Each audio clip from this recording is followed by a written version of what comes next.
What's going on, guys? Welcome to the Friday stream, the day before UFC 275. Jiri Prochazka, Glover Teixeira. Sorry, guys, I'm a little bit late. I got a new monitor, and I tried to set it up, basically last second here. So I started at, 7:50. I got a mount arm and everything. That's why you might see, a little bit of a difference in today's stream. I still don't have it 100%. There's wires everywhere. It's a mess, but I wanted to get on here and stream because I was already a bit late. It is June 10th, 2022. And I appreciate you guys for joining me. Thank you to everyone that already liked the stream. I greatly appreciate it. Let me pull up something real quick. We're mainly going to talk UFC 275. We did a stream the night before UFC 274. And I'm thinking about it. I'm not 100% certain. But I'm thinking about making it a tradition of doing the stream the day before, doing a stream every single time the day before a big fight card. So you guys will have to let me know in the chat and let me know also in the comments if you're watching this after the fact, whether or not this is something you guys would be interested in. Before every pay-per-view, every month, every Friday, doing a long stream, talking about the fights, an hour, 2 hours, maybe even 3 hours. I think the one we did before was 3 hours long. Let me do something really quick here. I'm trying to get the link to my stream so I can go tweet it out. But whatever you guys want to talk about is fine. Anything that you guys, any questions you have, we're going to talk about UFC 275, of course. But let me go tweet this out. If you don't already follow me on Twitter at MMA Joey C. And same thing with Instagram at MMA Joey C. So join me live for my UFC 275 pre-fight stream. That's what I'm just calling it.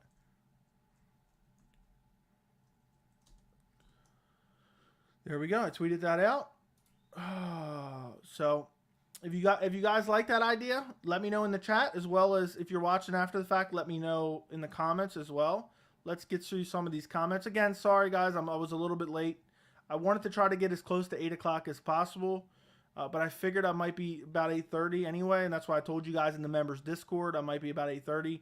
I did not expect to be 15 minutes after that, but I got the new monitor set up. It looks half decent. I'm going to send you guys a picture in the Discord for anybody that wants to see the members Discord, in the members Discord, of what the new setup looks like.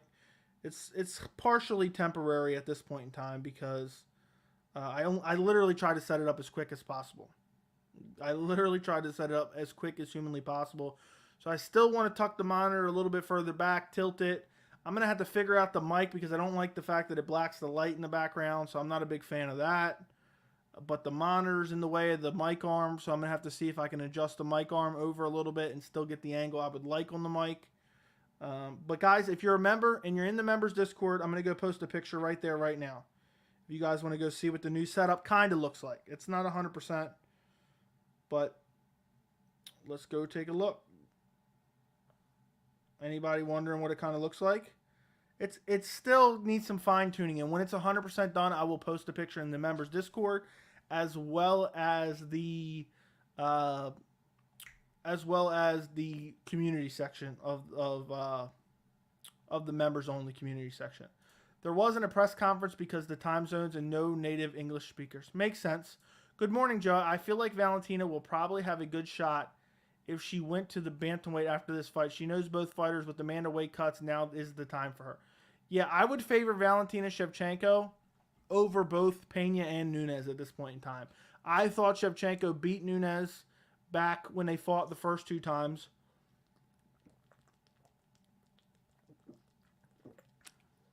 I was setting up everything with my monitor and stuff, and I never took a drink. So, but it's going to be nice.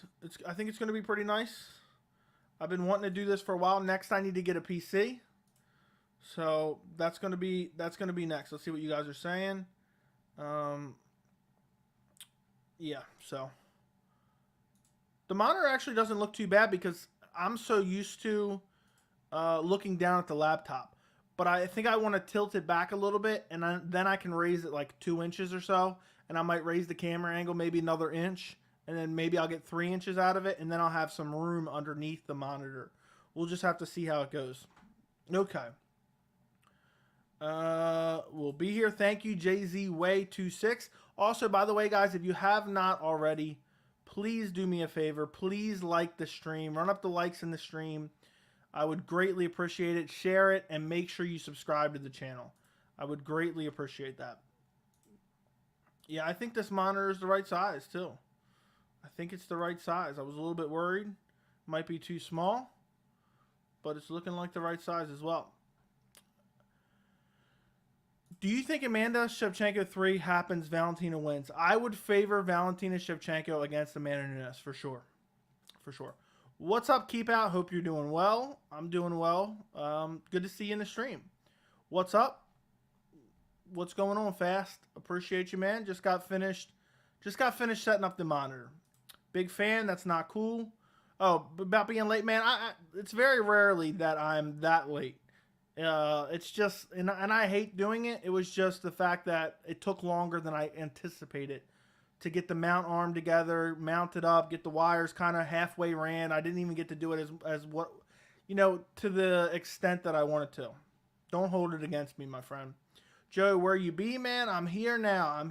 We're going to make it up to you guys. We're going to do a long stream here. Okay, just start it and leave the disc. At least we know that it's still on. Okay. He's still doing it. Give him time. Yeah, I came on right after this, so right on, brother. I know, still disappointed that Cop and Bontarine is off. I know. I'm so disappointed in that. I was really looking forward to that fight. I did a full breakdown and prediction for that fight. And, to lose it kind of sucks. It already didn't belong on the main card as it was. This was not a fight that I thought, it was more of like maybe a prelim headliner in my opinion, but it was a decent fight, and it made UFC 275 as a whole better. And I thought it was going to be really cool to see how Manel Kape did against Bontarine, because Bontarine, we know his skill set within the division.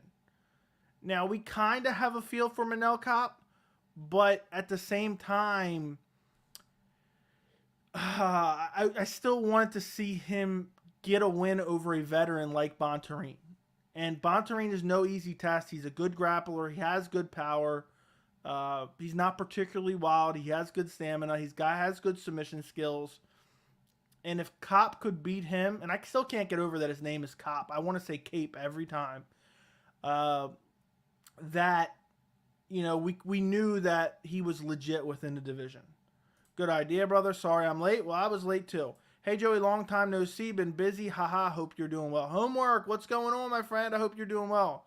Can we expect more pre-fight streams? You guys have to let me know that. I don't know if I haven't got to that part of the chat yet, but you guys will have to let me know. What do you think? What's up, Joey and fam? What's going on, Blaze One? I hope you're doing well. Is this the right time? Yes, it is the right time. Ricardo Garcia, if you're out on the road, man, stay safe. Camera looks different. It doesn't look bad, though, does it?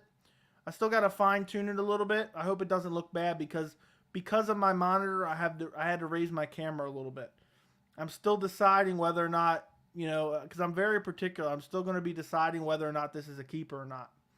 I want to raise the monitor up a hair, tilt it back a hair, back it up a hair as well, and we're going to see how that goes once I fine-tune everything. You guys got to let me know what fights are this weekend. I got work. What the fights are like the weekend. Dude, we'll be in the Discord chat talking. So pop in if you get some time. Yeah, because a lot of fights can change before the cards start. What are we down to? 11 fights? I'm not even sure. Hey, Joey, I'm here, and I made a terrible decision. I shaved the beard. It'll grow back, man. It'll grow back, I'm sure. My beard, if I shaved this off, it would be back in like 4 days. What's up, Sinist? Okay, there you go. That's not to me. Missed my membership milestone. For some reason, it didn't pop up on here. Let me go see if I can find it. I'm in the StreamYard. Let me go see if I find it in the YouTube. Yes, I do. Hold on, let me take this off the screen. Sorry, big fan. Appreciate you. Big fan, thank you for 9 months of membership. What's up, homie? Always good to see you. It's good to see you as well. Thank you for your 9 months of membership. Big fan. You've had a litany of names throughout your membership, and I appreciate you very, very much. It means a lot. If anybody else wants to become a member, listen, guys. On Saturday night, I will not be streaming. I will be streaming immediately following the event. But during the event, on Discord, the members-only Discord, we will be messaging live. We'll be messaging live on the members-only Discord. If you want to become a member, the link is in the description, but I will also post it in the chat right now. It's $3 a month. You get loyalty badges next to your name. You get custom emojis to use in the chat and comments. You get the members Discord for a lifetime, no matter how long you're a member for. And you also get some extra live stream replays. That's just kind of a test feature now. Eventually, I'm going to start another tier and kind of put that on there. But appreciate your 9 months of membership. What's going on, Joey? What do you think should be next for Alex Pereira if he loses to Strickland? I don't know. If he loses to Strickland, that's going to be massive. It's going to be massive if he loses to Strickland because they're fast-tracking him. They gave him a winnable fight in the top 10 to fast-track him to a potential title shot. And if he loses, he's going to have to... I mean, he's not in the rankings as it is. He's not going to find himself in the rankings if he loses. So, we'll have to see. We'll have to see. But my guess is... It's crazy how big this screen is. My guess is if he loses, we'll kind of forget about him a little bit. And they'll try to get him back on the winning track. Who are the number one contenders after Jiri wins or loses? It's either going to be Jan Blachowicz or the winner of Magomed Ankalaev and Anthony Smith. I didn't go in on Joey. I stated that you said wasn't cool. Let be cool and grow this channel rather than making a toxic environment. I don't know what's going on here, guys, but just keep everything cool. We're just having to have a fun MMA community here. This card lost Manel fight and Robert. I forgot about Robert versus Vittori. That sucks that we lost that. More streams, the better. Love listening out here, remodeling my porch, jamming out to you. Thank you, Patty Mills. I appreciate you. Appreciate the support as well. Yeah, I'm not too hyped for this weekend's card. Honestly, it's always good to catch a pay-per-view, though. I agree. You are still handsome. Camera is okay. It's the camera angle. I hope it's not. The camera angle isn't bad. It's about the same. It's just a little bit angled rather than straight on. So I hope it's okay. I want it to be all right. I know the camera quality for streams. The camera quality is a little bit degraded just because it's a stream. But my camera quality for the recorded videos will always be the best MMA camera quality on YouTube. You can't find another one. There's some people out there look like they're recording on a VHS tape and uploading it to YouTube somehow. So, camera quality still better. Yep, that's what I was saying. I already read that. I haven't been watching too much MMA content for 275. In your opinion, what is the biggest story going on between Glover and Jiri? Is Glover going to take down Jiri and he won't be able to get up? That is very possible. But I believe that Jiri knows Yuri's not going to be as aggressive. He's going to be aggressive in moments. But I think that Jiri is going to try to keep himself out of position to be even taken down by Glover. So what happens is a lot of people clip Glover. Then they start to follow up and they get a little wild and their hips get in on them and Glover gets in on them hips and takes him down. And I think Yuri's going to be very measured. I think he's still going to be a madman. I think he's still going to take some risk towards ends of rounds if they get to ends of rounds. But I hope that you guys understand what I'm saying when I mean that I don't think Jiri is going to let himself be in position for Glover to take him down. I think he's constantly going to be moving. I think he's not going to be super reckless. He's still going to be a little bit reckless just because he's an absolute madman. But I think he's going to avoid. I think he's too fast. He's too young. He's too strong. And I think he's not going to let Glover get to his hips. And Glover's too slow, too old. If he does get Jiri down, if he gets Jiri down with more than like 3 minutes or roughly 3 minutes to go, I think it's over for Jiri. I will say that. But I think Jiri's super fast. I think he's going to use his footwork. Glover kind of boxes himself into range, shoots in on a takedown. It's very predictable. And I think Glover has the better wrestling, but he has to get in on those legs, get in on those hips to be able to try to take Jiri down. And I think Jiri's too athletic and too fast for that. I hope that makes sense. I'll be home during the fights. I just can't be staying up late. I got to get up 6:45. Oh, that sucks, man. I know exactly what that's like because I've been staying up too late and waking up too early lately and having a massive headache. Rip, you work on Sunday. There you go. Big fan with all the emojis. Doesn't show up on StreamYard.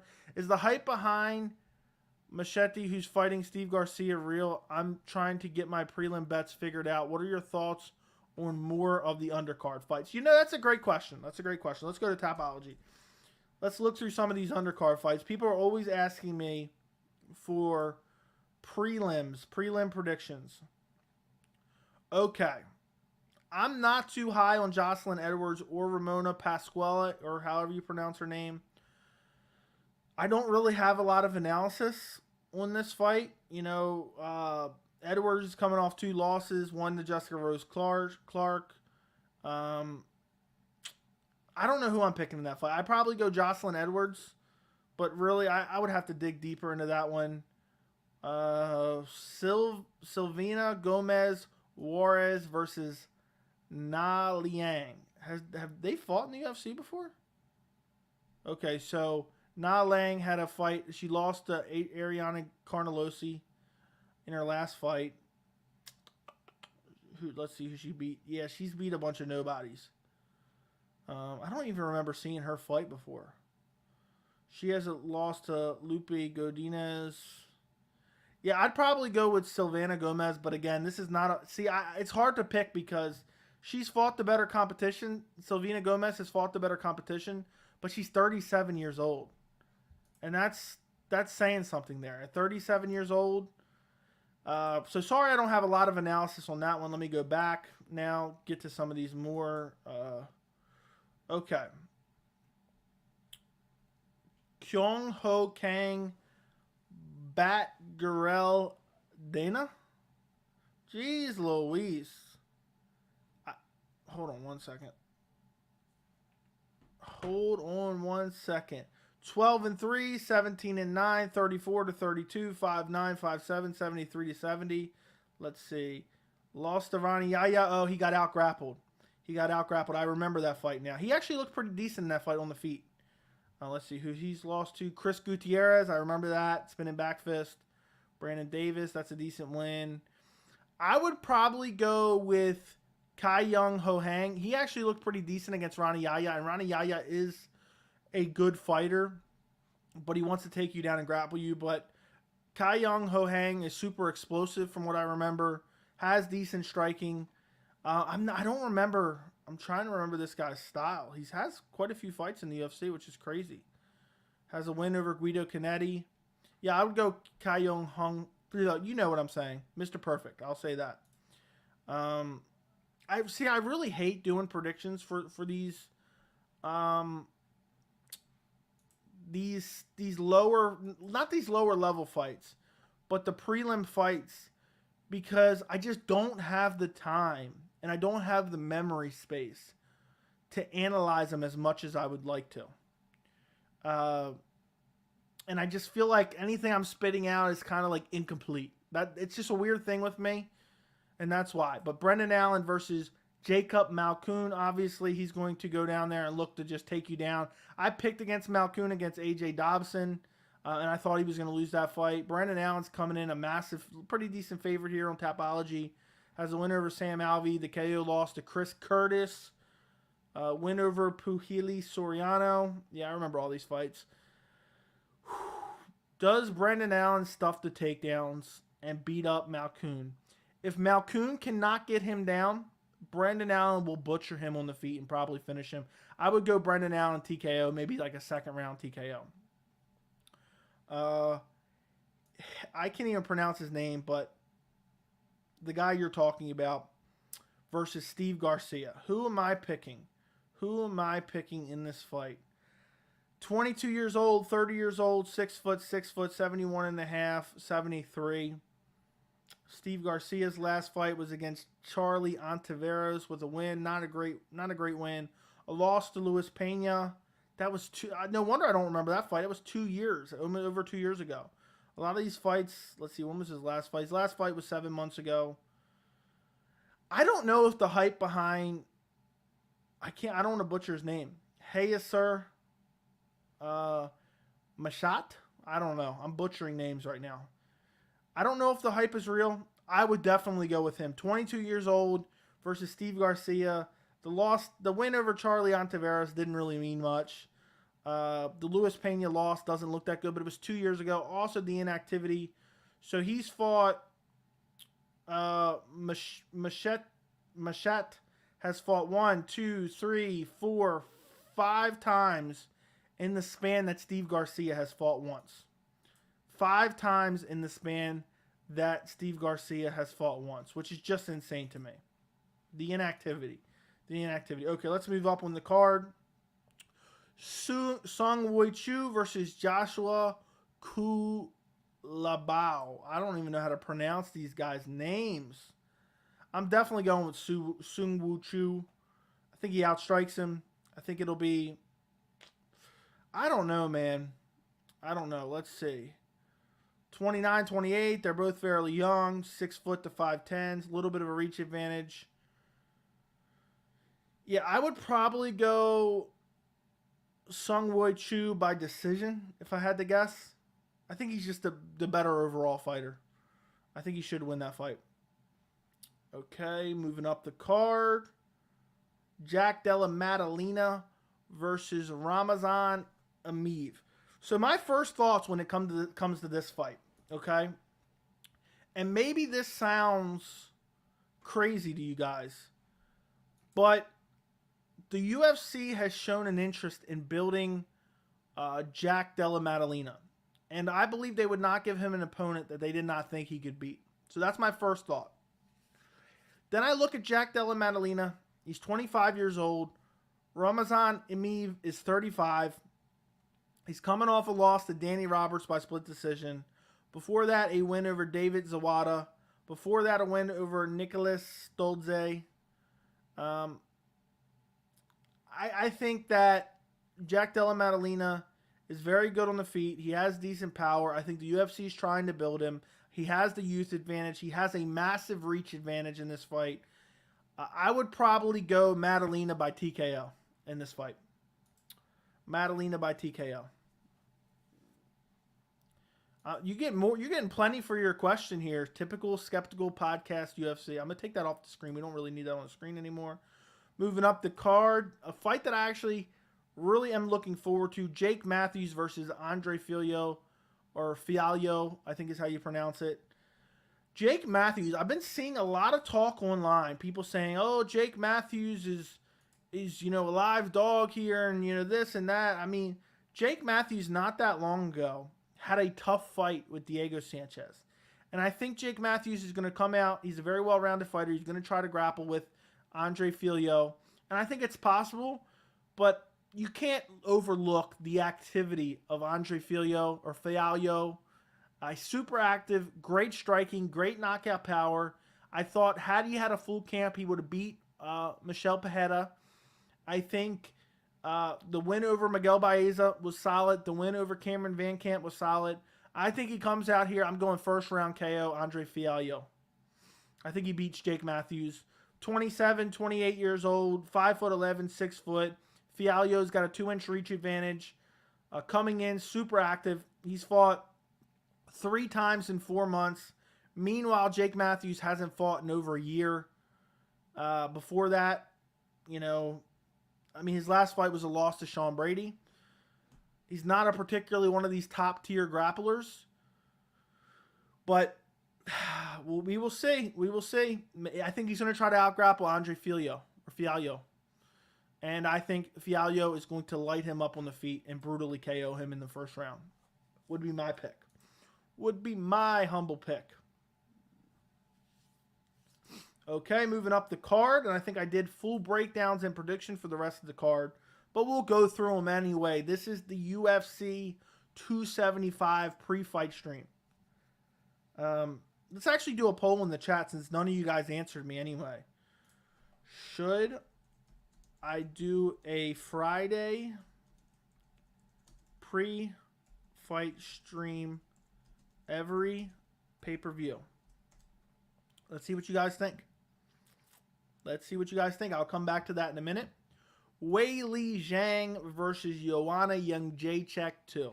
Great fight. Really looking forward to it.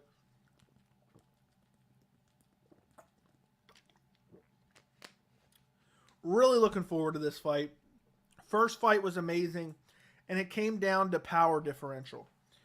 And Weili Zhang, I thought, won that fight based on her power differential against Joanna.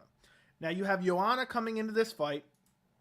She is inactive for the last 2 years. She hasn't fought since their fight, the Izzy Romero card, which, oh my God, that main event was terrible. She's not fought since then. Weili Zhang has had 2 fights since then against Rose Namajunas. One where she got KO'd, but she still got that full training camp in beforehand. The second one was a grueling, great fight against Rose Namajunas where she lost via split decision. She could have easily took that decision. And she has improved immensely in those 2 training camps. Meanwhile, Joanna Jędrzejczyk has been inactive. She already is coming in with a power differential. I think Weili Zhang is the better grappler even when they fought the first time. I think Joanna still has amazing, like, Jose Aldo type takedown defense. But Weili can mix that in as well. And I just see Weili Zhang having more ways to win. Just because for every 3 punches Joanna lands, Weili Zhang can land 1 and do more damage with it. She's younger. She's 2 years younger. Joanna's almost 35 years old. Weili's almost 33, but that's still a couple years younger. The inactivity, I think, is going to hurt her. Her last win, Joanna's last win was almost 3 years ago. It was 2 years, 7 months ago against Michelle Waterson. Before that, she lost to Valentina. Before that, she beat Tecia Torres. Joanna Jędrzejczyk has to win this fight. She has to win this fight by decision. I don't think she's finishing Weili Zhang. So, if she doesn't win by decision, and I don't think she's going to win by decision, then how is she going to win? She's not taking her down. She's not submitting her. She has to outstrike her for 3 rounds. I think it's going to be competitive. I think I could see a controversial decision incoming. I would go Weili Zhang by decision in this fight, which I have a full breakdown and prediction on the channel. Feel free to go check it out. Moving up the card, Valentina Shevchenko versus Taila Santos. Love Valentina Shevchenko. Love witnessing greatness. Taila Santos is a more legitimate opponent than people want to give her credit for. She's very athletic. She's strong in the clinch. Has decent takedowns. Has this decent grappling. Has decent power. But Valentina Shevchenko is better in all those areas. I see Valentina Shevchenko winning this fight. I think it's going to be moderately closer than people expect. And I think as the fight goes on, Valentina Shevchenko is going to pull away and win probably by decision or a late stoppage, a 3rd or 4th round stoppage for Valentina Shevchenko. Let's see what you guys are voting for. Okay, I see you guys. Main event, Glover Teixeira, Jiri Prochazka. Really looking forward to this. Both guys on massive win streaks. Glover Teixeira wants to get you down. Absolutely maul you in the grappling and look for a submission. While you're trying to cover up from the grappling, he's going to lock a choke up on your neck. Jiri is too fast, too powerful, and too unpredictable. I just don't see Glover Teixeira winning this fight. I think he can. Don't get me wrong. I think he can. And I think if he gets Jiri down with a substantial amount of time left in the round, I believe he will win the fight. But I just don't think Jiri is going to let him get in on the hips. I think Yuri's going to be a little bit more calculated, and I think he's just too powerful. Glover's too old, too slow, too chinny. The laws of statistics is something I talk about a lot on this channel. You know, it's like when you play roulette at the casino and black hits 10 times in a row or 5 times in a row. You're going to bet red on that next one, most likely, unless you, okay, I guess maybe not. It's just the laws of averages. Eventually, it's going to hit a different color. Glover's been clipped so many times and survived.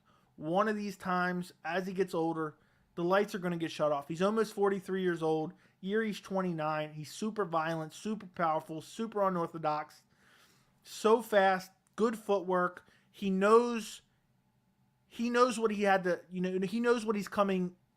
He knows what he has to be in store for against Glover Teixeira. He knows Glover's going to try to get in on his hips, take him down. My nose is itching like hell. And I just don't think he's going to allow that to happen. I think he's going to avoid those positions. Glover's just too slow to get in on there. But Glover finds a way. I do think if Jiri does hurt Glover, I think he's going to be very methodical in his attempt to go finish him. You're going to see him kind of stand back a little bit. You see some guys get up real close and you know, they're leaving their hips there for the taking. Glover gets in on a single leg or double leg and drags them to the ground. I think Jiri's going to kind of sit back at a wide stance, kind of paw with one of his arms, and then just start throwing ground and pound from a little bit of a distance on the ground. And he's going to pick his shots, and I think he might flatline Glover anyway with like a flying knee, a perfect, because Glover telegraphs a lot of stuff too. People don't talk about that. And you can get away with that when you're fighting another older guy like Jan Blachowicz. You can get away with some of that stuff. I'm surprised Jan didn't finish him. He landed some good shots. You're not going to get away with that with somebody like Jiri Prochazka. And I just think it's Jiri's time to become champion. And I could be dead wrong. Glover could get him down, maul him on the ground. But I think Jiri is coming very prepared for that. And I think he will avoid those positions. And I think he will be able to finish Glover Teixeira brutally in the first round. Okay, Glover by first round sub. So there you go. We went through the entire UFC 275 card. I hope that answer was suffice for you, typical skeptic, I think it was. Now I lost my spot. Typical skeptic. I hope you got your money's worth on that question. Glover by sub round 1 wouldn't surprise me. I mean, but I doubt it, if that makes sense. Looks like Gaethje versus Dustin. That's just rumored. I have not seen that officially anywhere. I'm the most controversial member because I don't always agree with Joey, but I always respect his opinion. Appreciate it. Hey, Joey, what are the current 5 best MMA promotions? In no particular order. Well, number 1 is the UFC. In no particular order, Ryzen, 1, Bellator, PFL, Eagle FC, I guess. I don't know. There's so many of them. What fight after 275 have been announced are you looking forward to most? Probably Max Holloway, Volkanovski 3. I think that's the one I'm most looking forward to. But there's probably one that I'm not thinking of right now. But it's not announced. But Islam Makhachev, Charles Oliveira is the fight I'm most looking forward to. Your content hits best when I'm about to light up my blunt. That's awesome, man. Appreciate it. I just noticed that Alex Pereira is the fastest run to a total shot. Faster than Hamzat and Jiri. How so? He's already fought twice. If he fights a third time, which he will, then he's already more fights than Jiri. So I don't know what you're saying there. It's my sexy hairy bear again. Stop it. Stop it. Stop it. Stop it. Happy Pride Month. Okay. What's up, Mario? Good to see you in the stream, my friend. Hope you're doing well. Jiri admitted in the weigh-in show that he's going to give his back once in the fight and have what it takes to stop Glover ground game. I hope not. I hope not. Because if he does give up his back, he's done. I got to try to catch up to the chat. Big fan. No, I won't relax. Chill in the... What are we talking about here? I didn't say anything like that, so I don't know what we're talking about. I'm just going to ignore that for now. I'm going to just try to continue to discuss MMA. And let's keep it civil in the chat. Come on, guys. Come on, guys. People were being kind of harsh on Alex Pereira over the Bruno Silva fight, but I think Bruno is someone who could do really well in the division later on. I agree. I thought he had a chance in the Pereira fight. Concerning Glover Jiri, remember usually when a grappler faces a striker, history proves the grappler wins. History also proves that I typically pick the grappler, but not this time. Glover got to get an early takedown or this fight is over. Jiri got 25 minutes to find a KO. Yeah, so there you go. I would agree. If you had to place 1K bet on the fight this weekend, what's your pick going to be? Jeez Louise. What's my pick going to be to win? I don't know, man. I don't trust Brendan Allen to get the job done, even though I think he should win. I probably got to go Valentina Shevchenko.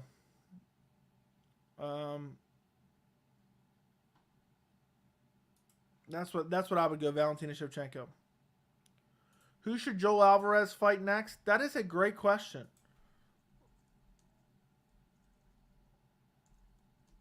Let's take a look-see.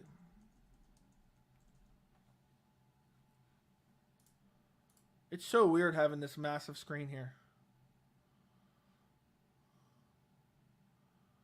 Who should Joel Alvarez fight next after losing and getting absolutely wrecked by our man Sarukian? By the way, if anybody is watching the channel right now and they're not subscribed to the channel, make sure you subscribe to the channel. And guys, do me a favor and make sure to like the stream as well. If you have not liked the stream yet, do me a favor, like the stream. I would greatly appreciate it. It helps push it out to more people. And if you have any questions, put it in the chat. I think it's pouring down rain outside right now. I'm hearing some noise behind me. Okay, who should Joel Alvarez fight next? Joel Alvarez. What would be a good fight for him? Let's take a look. Where is he at in the MMA world rankings? At lightweight. At lightweight. For a second, for some reason, I was looking at welterweight for some reason. I don't know why. I actually picked Joel Alvarez to beat our man Sarukian. Boy, was that a bad pick. And I was confident in that pick, too. I would like to see... He's already beat Thiago Moises. I think Drew Dober would be a lot of fun. I doubt they would do this, but Terrence McKinney would get me really excited. Joel Alvarez, Terrence McKinney. But I think the UFC is going to want to get both those back on track, if that makes sense. How am I have so many tabs open and I can't find nothing? I can't find nothing. Okay. Should I get some B-Dub-Dub for tomorrow's event? I think I'm going to get some wings. I don't know if it's going to be from B-Dub-Dub, but I think I'm going to get some wings tomorrow. One sleep away from Judgment Day. I'm pumped. I am pumped. Let's see what the poll is. So 97% said I should do Friday pre-fight stream before every pay-per-view. So it looks like you guys are liking it. Which of the Asian fighters who said they want to fight Justin Gaethje? I don't even know. I didn't hear this. Did they do a press conference for UFC 275? Not that I know of. I got Santos by TKO in the 5th round. Okay. I like the pre-fight stream because I'll most likely be around because there's most likely a fight event. Okay. Like Cage Warriors is live now. Awesome. Awesome. Chrissy, what's going on? What's going on? Good to see you. It's been a bit. Legitimate or not, she will bow down to the GOAT, the real GOAT. It's going to be Glover by whatever he wants. I disagree, but fair enough. I feel like Talia Santos is very comparable to Jessica Andrade, so I see the fight playing out very similarly. Okay.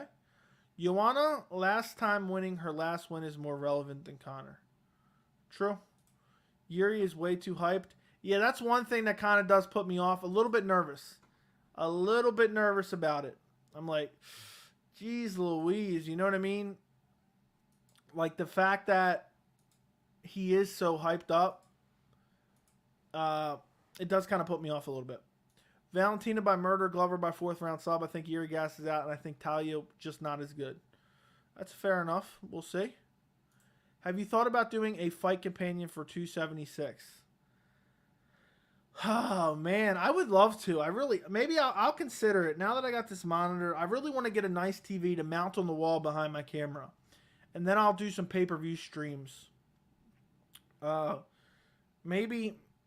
I'll think about it beside you. Maybe I'll do a Friday stream. I'll do a Friday stream that week. Well, like I did for this one.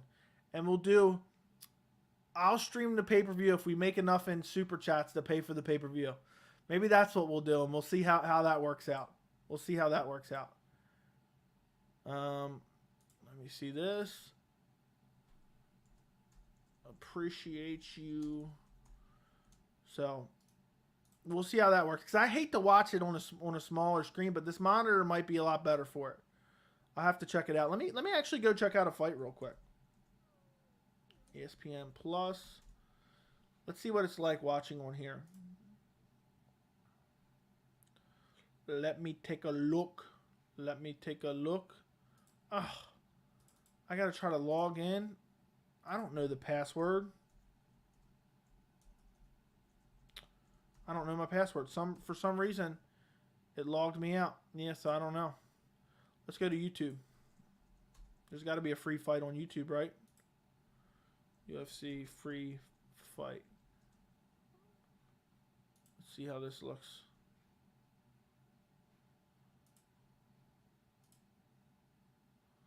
This isn't too bad. I got to adjust my setup and check it out from there. I would consider it. I'll have to think about it. Well, I'll have to think about it. It's going to be Herb Dean calling on the fight the second Glover gets dropped or even rocked. I don't trust Herb Dean at all. Jiri has only beat 2 non-contenders, a washed Dominic Reyes and Ozdemir, who will never be a title contender.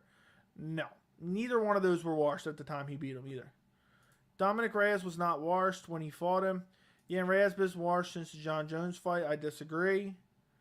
100%. That makes no sense. How are you washed after almost winning a title and a razor close to fight? Dustin shut down the Gaethje rumor. Yeah, people post that on Twitter. People post that on Twitter and then they act like it's 100% certain just because some bullshit Instagram account posted it.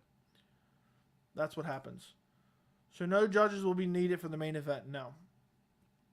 Honestly, I don't know if I'm going to watch 275, especially after Cop Bontarine fell out. It doesn't seem to be worth the money. It's definitely a little on the more expensive side, considering that, you know, just the level of the card and the amount of fights. Yeah, I understand. Yeah, I get it. I get it. Could you ever make a video going over some street beef fight or not in the books? And I don't think I could do that, man. I'm just not really into that type of stuff. I'm into super high level MMA. But that's crazy if you fought on there twice. You're gonna have to comment on one of my videos later and send me a link. I'll go check it out though. I fought twice, so I would just like to see it. Whaley for 1K bet ain't bad. It'd be outright legendary if Glover stops Jiri on the feet. That could happen. Glover by sub round 2, in my opinion. Would you like to see Alex Hernandez, Joe Alvarez? Also, I reckon the loser of Kutatelidze versus Demir should fight Mark Madsen. That makes a lot of sense. I think that all makes a lot of sense. I talked to one of Bruno Silva's coaches recently. He said Bruno needs to focus more on his karate. That's his biggest strength. He didn't look too bad in either of his recent fights. You know, even against Pajeda, he looked pretty good.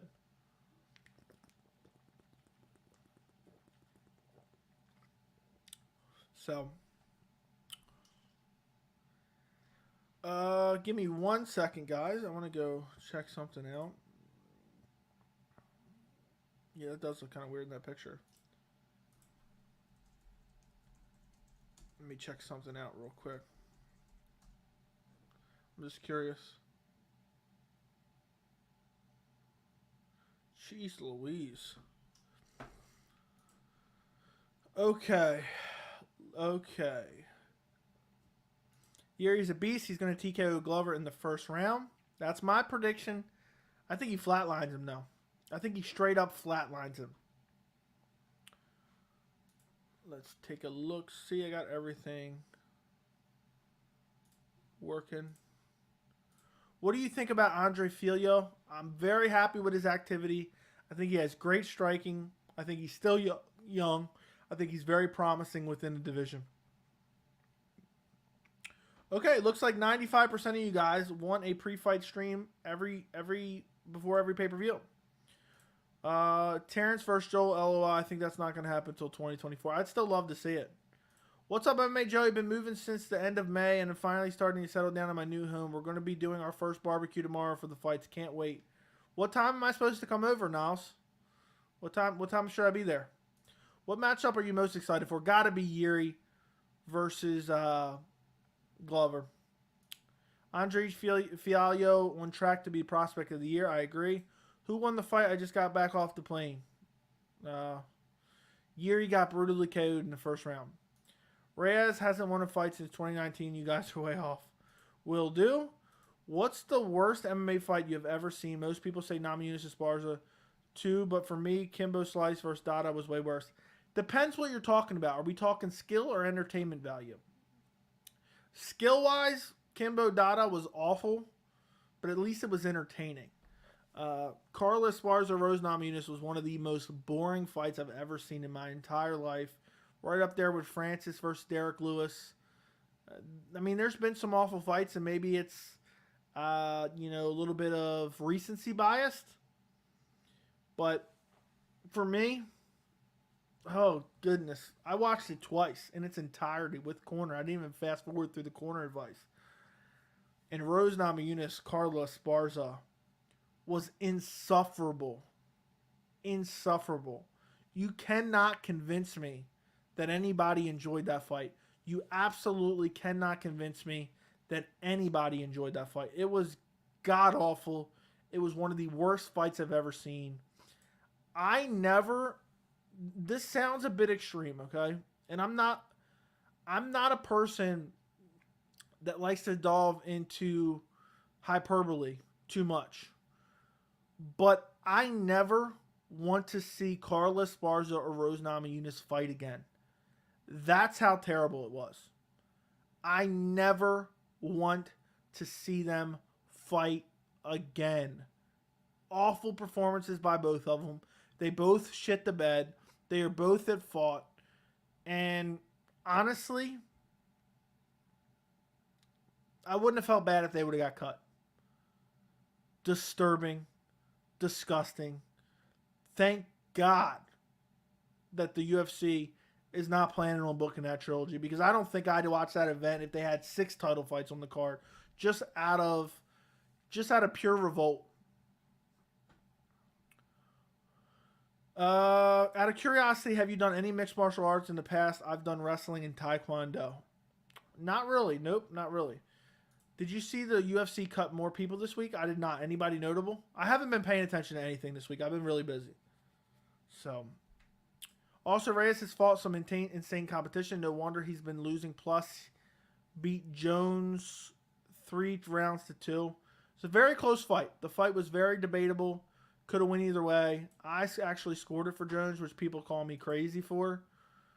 But it is what it is. Let me exit out. I'm exiting out some of these tabs I don't need anymore. That's crazy. That is absolute insanity. Don't need that open. Don't need that open.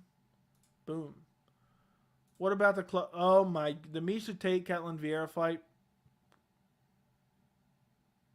One day I got to do a stream. I just got to watch the worst fights that I can remember and just suffer through them and complain the whole time. There's been some bad ones. We were actually talking recently about all the bad recent fights. And there was a lot of them. There was quite a few. There was quite a few bad recent fights. And, oh my goodness, there's just so many that I remember there were some events that just really were letdowns, massive letdowns. And I literally was like, I regret watching this pay-per-view. And I left with it. I went to bed with a bad taste in my mouth over it. Let me see what this looks like on here. Hey, what's up, guys? Whoa. Welcome to the channel. Whoa. This looks pretty good. I'm just checking some video on my new monitor. Doesn't look too bad. There we go. I like it. Okay, guys. Keep the questions coming. Agree. No Rose Carla 3. Yeah. Is Jose Aldo scheduled? If not, what do you think is next for him? I want to see him versus Aljamain Sterling. I have a feeling they're going to do him versus Sandhagen, though. I have a feeling that's what's going to happen. I think what boggled my mind about Rose Carla 2 was their coaches kept telling them they were doing good. Yeah. That boggles my mind. How could you tell them that they were doing good? They looked awful. I guess Louis Smolka was the biggest name that got cut. Yeah. And what's crazy is they matched up Sean O'Malley with Luis Smoker last summer. And people were saying, oh, what a big test for Sean O'Malley. No. That's the fight that Chris Montino stepped in on.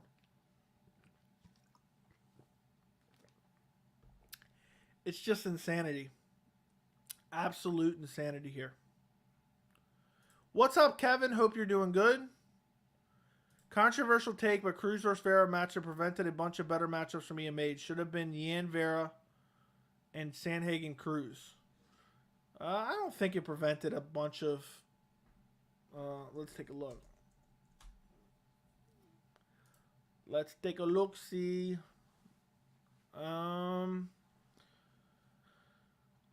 Cruz Vera. I want to see Merab versus Piotr Jan. And then I would like to see TJ versus Corey Sandhagen 2 and Jose Aldo versus Aljamain Sterling. And I would like to see Song Yudong fight Sean O'Malley if he beats Pedro Munoz. So for me, I think the UFC can make just the quality matchups. It's just a matter if they do. They'll probably make Jose Aldo versus Corey Sandhagen.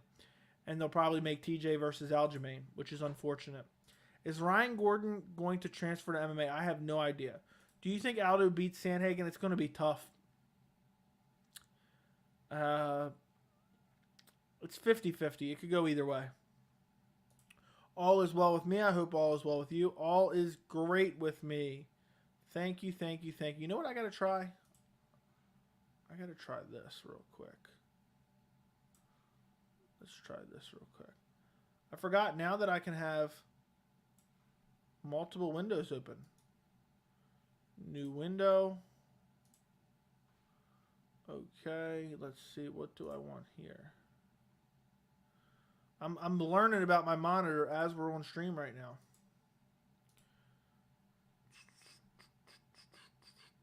Guys, keep the questions in the chat coming too. I would greatly appreciate that. That's pretty cool. So let's slow that up a little bit. That's actually really awesome. I can have a couple tabs open and while I'm on stream here. Who can beat Brandon Moreno in the Bantamweight top 10? Who can beat Brandon Moreno? I think he beats Pedro Munoz. I think he can lose to Song Yudong. I think he beats Dominic Cruz. I think he beats Rob Font. I think him versus Merab would be close. He loses to Marlon. He loses to Corey Sandhagen. He loses to everyone above him. Jose Dillashaw, Jan, and Sterling. He loses to all those guys. So there's a lot of guys at Bantam. I would not like Brandon Moreno's chances at Bantamweight at all. Just like I don't like Davison Figueiredo's chances at Bantamweight. It's just not looking good for him. It's not looking good at all.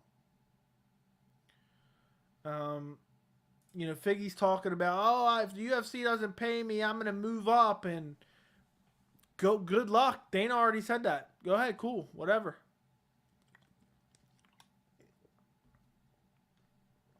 It is not going to work out for him if he moves up. It's just not. It's not going to be good. And he's going to lose. I mean, the division will get better. There'll be some fun fights for him at Bantamweight. But Davison Figueiredo is not going to have consistent success at Bantamweight. It's just not going to happen. It's just not going to happen. I don't think it's very plausible at all. So if he does, good luck. But I just don't see that happening. I mean, imagine Figgy's gotten out wrestled by Moreno. You know, imagine what Jan would do to him. Imagine what Sterling would do to him. Imagine what Dillashaw would do to him. Imagine, you know, Jose Aldo would outstrike him. Sandhagen's going to brutalize him. Vera's going to brutalize him. He could have a competitive chance against Vera. Merab's going to outgrapple him. He could probably beat Rob Font. Dominic Cruz is probably going to outgrapple him. Song Yudong's just too big for him. He probably beats Pedro Munoz, Frankie Edgar, obviously. But yeah, I don't like Figgy's chances at all if he moves up to 135 pounds. It's just not going to end well for him. I heard Gordon Ryan saying he wants his teammates to do well in MMA, but he said he does plan on transferring over a little bit later. Well, there you go. There you go, my friend. Only time will tell. I would have loved to see Vera versus Sandhagen myself, but Cruz fight is still exciting. Yeah, I wouldn't have mind seeing Cruz versus Sandhagen either. With the bantamweight division, there's nothing but great fights that you could make. There's nothing but great fights that you can make. So, it's like, okay, well, if you don't like Cruz versus Vera, maybe you wouldn't have liked this other fight. There's nothing but great fights. You can pick names out of a hat to do matchups, and I think it's going to be really solid. The bantamweight division is my favorite division. It's the most talent-stacked division, and I absolutely love the UFC bantamweight division. It has so many great fighters, even outside the top 15. That's how solid it is. Corey pieces Chito up, in my opinion. Yeah, I think Sandhagen beats Chito pretty badly. He's just such an elite striker. Predictions on Pimlet versus Levitt. I think Pimlet's just too big, too strong for him. I think he'll out-grapple him, out-scramble him. Has the better power on the feet. Levitt has a chance, but I think Pimlet's going to be too big for him. What's your prediction in these fights? Glover versus Ankalaev, Yance versus Cejudo, Hooker versus Tony, Gane versus Aspinall, Volkanovski versus Fiziev. Glover versus Ankalaev, I'll take Ankalaev. Probably finishes him on the feet. Yance Cejudo, I'm very confident Piotr Jan. Hooker versus Tony, I would definitely take Tony. Tony's still good. People act like he's washed up. He's not. Gane versus Aspinall, that's a tough one to pick. I'll go Aspinall. Out-wrestles him. Volkanovski versus Fiziev. That is an interesting one. I did not anticipate you throwing out there. I would probably go Fiziev, but just because of the size advantage. I think the size advantage would be too much. Levitt will twerk on Pimlet. That would be hilarious. I mentioned that in my reaction video. It would be absolutely hysterical if Levitt goes out there, starches Paddy Pimlet. Paddy Pimlet's out cold like Tony Ferguson after getting front kicked by Michael Chandler. And Levitt just starts twerking all over the place. Would be hilarious. Would be absolutely hilarious. Would love to see it happen. Could you imagine in the UK at that? In the UK, he's twerking on him. Would literally be so hysterical. I think Chito is awkward and tricky enough to give Corey some issues, but I'd lean Corey probably. Yeah, Vera would definitely land some shots of his own. I think Vera would land some shots. I just think Corey's just too elite. Just too elite. I mean, the way he moves, he's super fluid with his striking. He's hard to hit. Vera could give him some problems, and that's why we would like to see that fight. But, I have my doubts. I have my doubts on how he would do. I just think Corey Sandhagen is just so good on the feet. Look how he did against Piotr Jan. It was a very competitive fight. It was probably the most skill for skill, the best fight of 2021. I picked it as my favorite fight for 2021. It was an absolute chess match. It was incredible. And we know how good of a striker Piotr Jan is. Look what Corey Sandhagen did to Marlon Moraes. Look what Corey Sandhagen did to Frankie Edgar. That's not that great of a win, but it's still, his striking looks very, very good. Hold on one second, guys.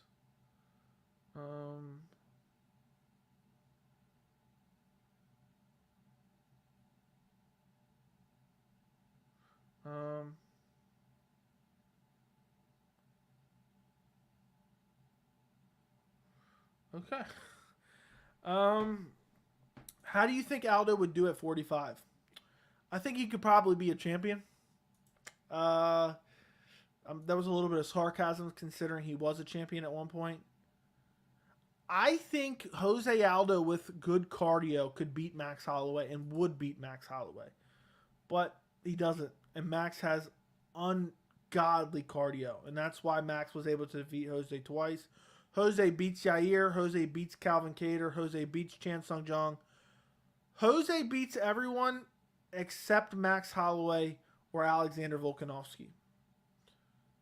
That's my opinion. Oh. How do you think Aljo would do at 145? I thought you said Aldo. How would Aljo? Totally different answer.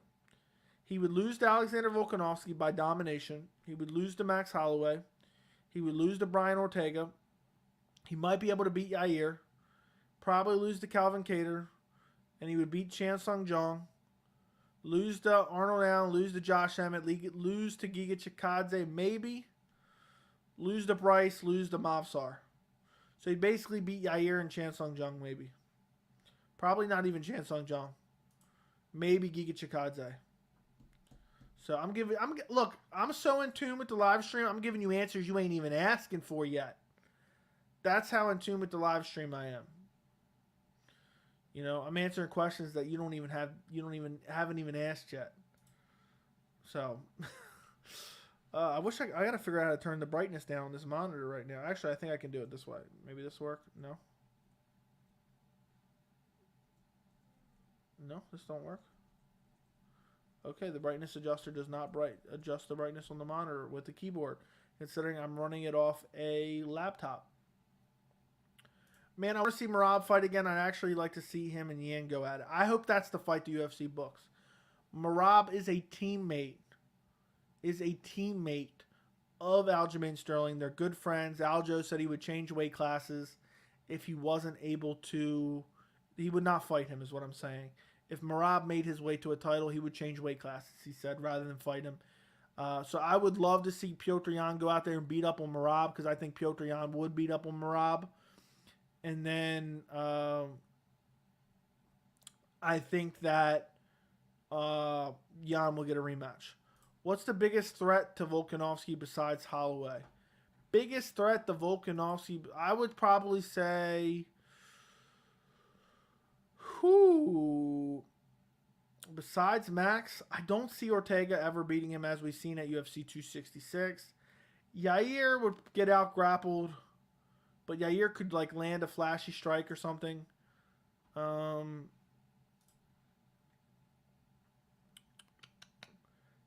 Kattar, I don't think he'd win. We saw what happened to Chan Sung. I would say Arnold Allen. Outside of Max Holloway, Arnold Allen. And then I'd probably go Mavsar. That's what I would do. That's the biggest threats. How good is this? I haven't even touched it yet. But I'll tell you, the out-of-the-box colors, is very, very good. Like, when I turned it on, it looked how it was supposed to look, if that makes sense. So I can tell you that. I have not delved into the settings yet. John Anik gets on my nerves. I actually like John Anik. One thing I do not like, but this is just personal preference, it's nothing against him, is I hate how he has like some corny line teed up depending on who wins every single time. Every single time. Like every time I see a highlight of like Dustin Poirier beating Conor, I don't remember which one it was. I'm assuming it's the first knockout. And he's like, Lafayette, Louisiana, stand up. Like, I find that shit super cheesy. Like, it's like he already scripted the line before the fight, like, based on who won, and just throws out, like, he said some cheesy shit after Glover won. Glover Teixeira breaks through at 42. I like John Anik. I think he's the least annoying on the commentary crew most of the time. And again, you know, I've complained about the commentary. I don't hold it against them. That is a very, very tough job to do. I could not do it any better than them, but sometimes it is annoying. I do concede that. But John Anik's the least annoying. Mavsar and Volk could be interesting. Still kind of hard to say right now, though. I agree. I'd love to see it, though. I'd love to see it. And Mavsar just got to win another fight or two, and then we could see it. Thoughts on Topuria? I'm very high on Topuria. I'm glad that he's moving back down to featherweight, or at least it looks like he is. And I hope that we see him in a fight very, very soon. I mean, Conor's leg snapped in the second, so it would be pretty obvious if it was that one. Now, I know what happened in both fights. I just don't know which one John Anik said it in, but I think it's the one he knocked him out in. Would you like pay-per-view were early like last fight night? What was the last? No, not the last fight night. I would like it if the pay-per-views were like an hour or two earlier than they are now. That's what I would like. You know, like a 9 or 8 p.m. start time for pay-per-views for me. That's what I would like.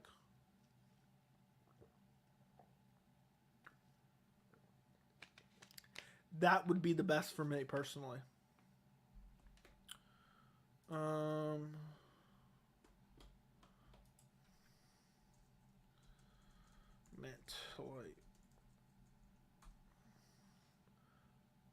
Okay. Never forget when Anik was forced to shout out 2 fighters go through custody battles. Why would he do such a thing? Yeah, sometimes this shit is just gets weird. Sometimes this shit just gets plain weird. Ooh. I gotta look into some of these. Like, I can put a banner on StreamYard and stuff like that. I gotta look at that. I'm probably gonna stream tomorrow my post fight from OBS. I haven't tried OBS in a while, and I want to see if my connectivity issue is fixed. Because if so, I'm not gonna continue to use StreamYard and pay a ridiculous amount of money to use StreamYard. I wanted to test it out. It's good for having guests. I'm gonna do my first interview this week. If you're on the members Discord, you know the first ever interview on the channel is happening next week and will be out next week. If you want to know, go sign up to be a member. LMFAO. I might be petty, but I hate DC's woo when someone gets finished. I hate it. I still hate DC for when Rose Namajunas finished Joanna Jędrzejczyk in the first round. And then he just screamed, "Thug Rose! Thug Rose! Thug Rose!" over and over and over again. It ruined the moment. It was ungodly annoying, and it still pisses me off to this day, which is why we have a crying DC emoji on the channel. Let's get this man some donos. Hard worker, keep up the good work. Thank you, Patty, for the $5 donation. Thank you, thank you, thank you. I appreciate the donation. I appreciate the super chat. It means a lot, man. Hopefully we get some donos for the post fight tomorrow. That's what I hope. Usually the post fights have been jumping off the last couple pay-per-views. We're talking hundreds of live viewers, which is good, really good for my channel. So I appreciate the super chat. Frequent donator Patty Mills, thank you so much. And I will keep up the good work, and I appreciate you coming to the streams. What's up, Joe? What's going on, CJ? Hope you're doing well. Who's batter, Irene Aldana or Lupe Godinez? Fight skills? I don't know if that's what you're referring to or not. I'll take Lupe, though. DC tried to Rose like Snoop did O'Malley. Yeah. DC's probably my least favorite commentator, honestly. I don't know, though. It's tough. Who's the best grappler from those in order? Usman, Hamza, Islam, Colby, Teixeira, Sterling, Blades. Jeez Louise, man. You're tough. Who is the best grappler? I'll say Sterling number 1, just because not only is he a good wrestler, he has a solid submission game. Teixeira number 2. Just his top game and his submission and his ground and pound is unmatched. I'll say... man, this is tough. I'll say Hamzat number 3. Usman number 4. Islam number 5. Colby number 6. Blades number 7. But honestly, a lot of these guys could be tied. Quite frankly, a lot of them could be tied. So, that's a tough one for me. You know, I would say Usman and Hamzat are probably even. Same with Colby.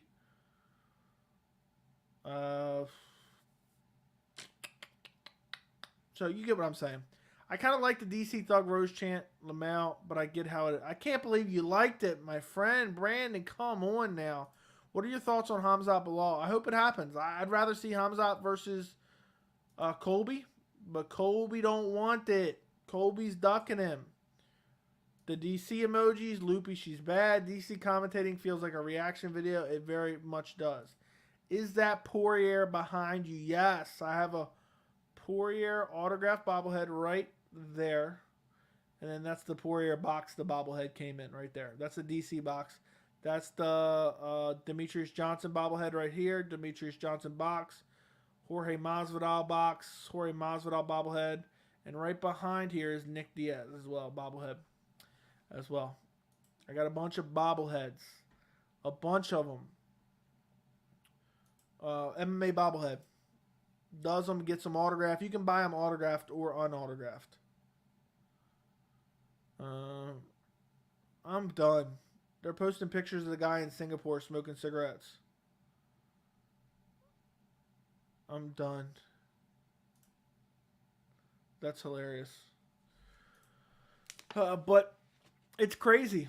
It's crazy how fast time is going by, guys. I mean, it's the middle of 2022 already. We're at UFC 275. I can't believe it.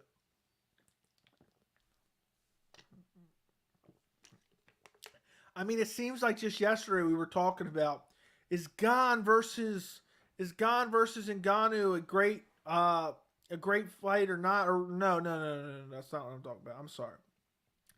Is Gane versus Ngannou, who really won the decision is what I meant. And that was in January.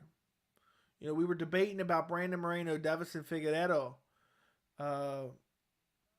You know, there's just so much. There's just so much that's happened this year. We're at UFC 275. I'm really looking forward to UFC 276, which is stacked from top to bottom. I want to try to hit 4,000 subscribers before UFC 276. We are less than 500 away, so I hope that it's possible. If you're watching and you're not subscribed, go subscribe to the channel right this very second. Help me out. You already answered that. Do you think Sterling could pose a threat to Volk? Absolutely not. Volk would stuff all his takedown attempts and outstrike him. Bisping, DC, or Dominic Cruz, who's the best and worst commentator? Dominic Cruz is probably the best.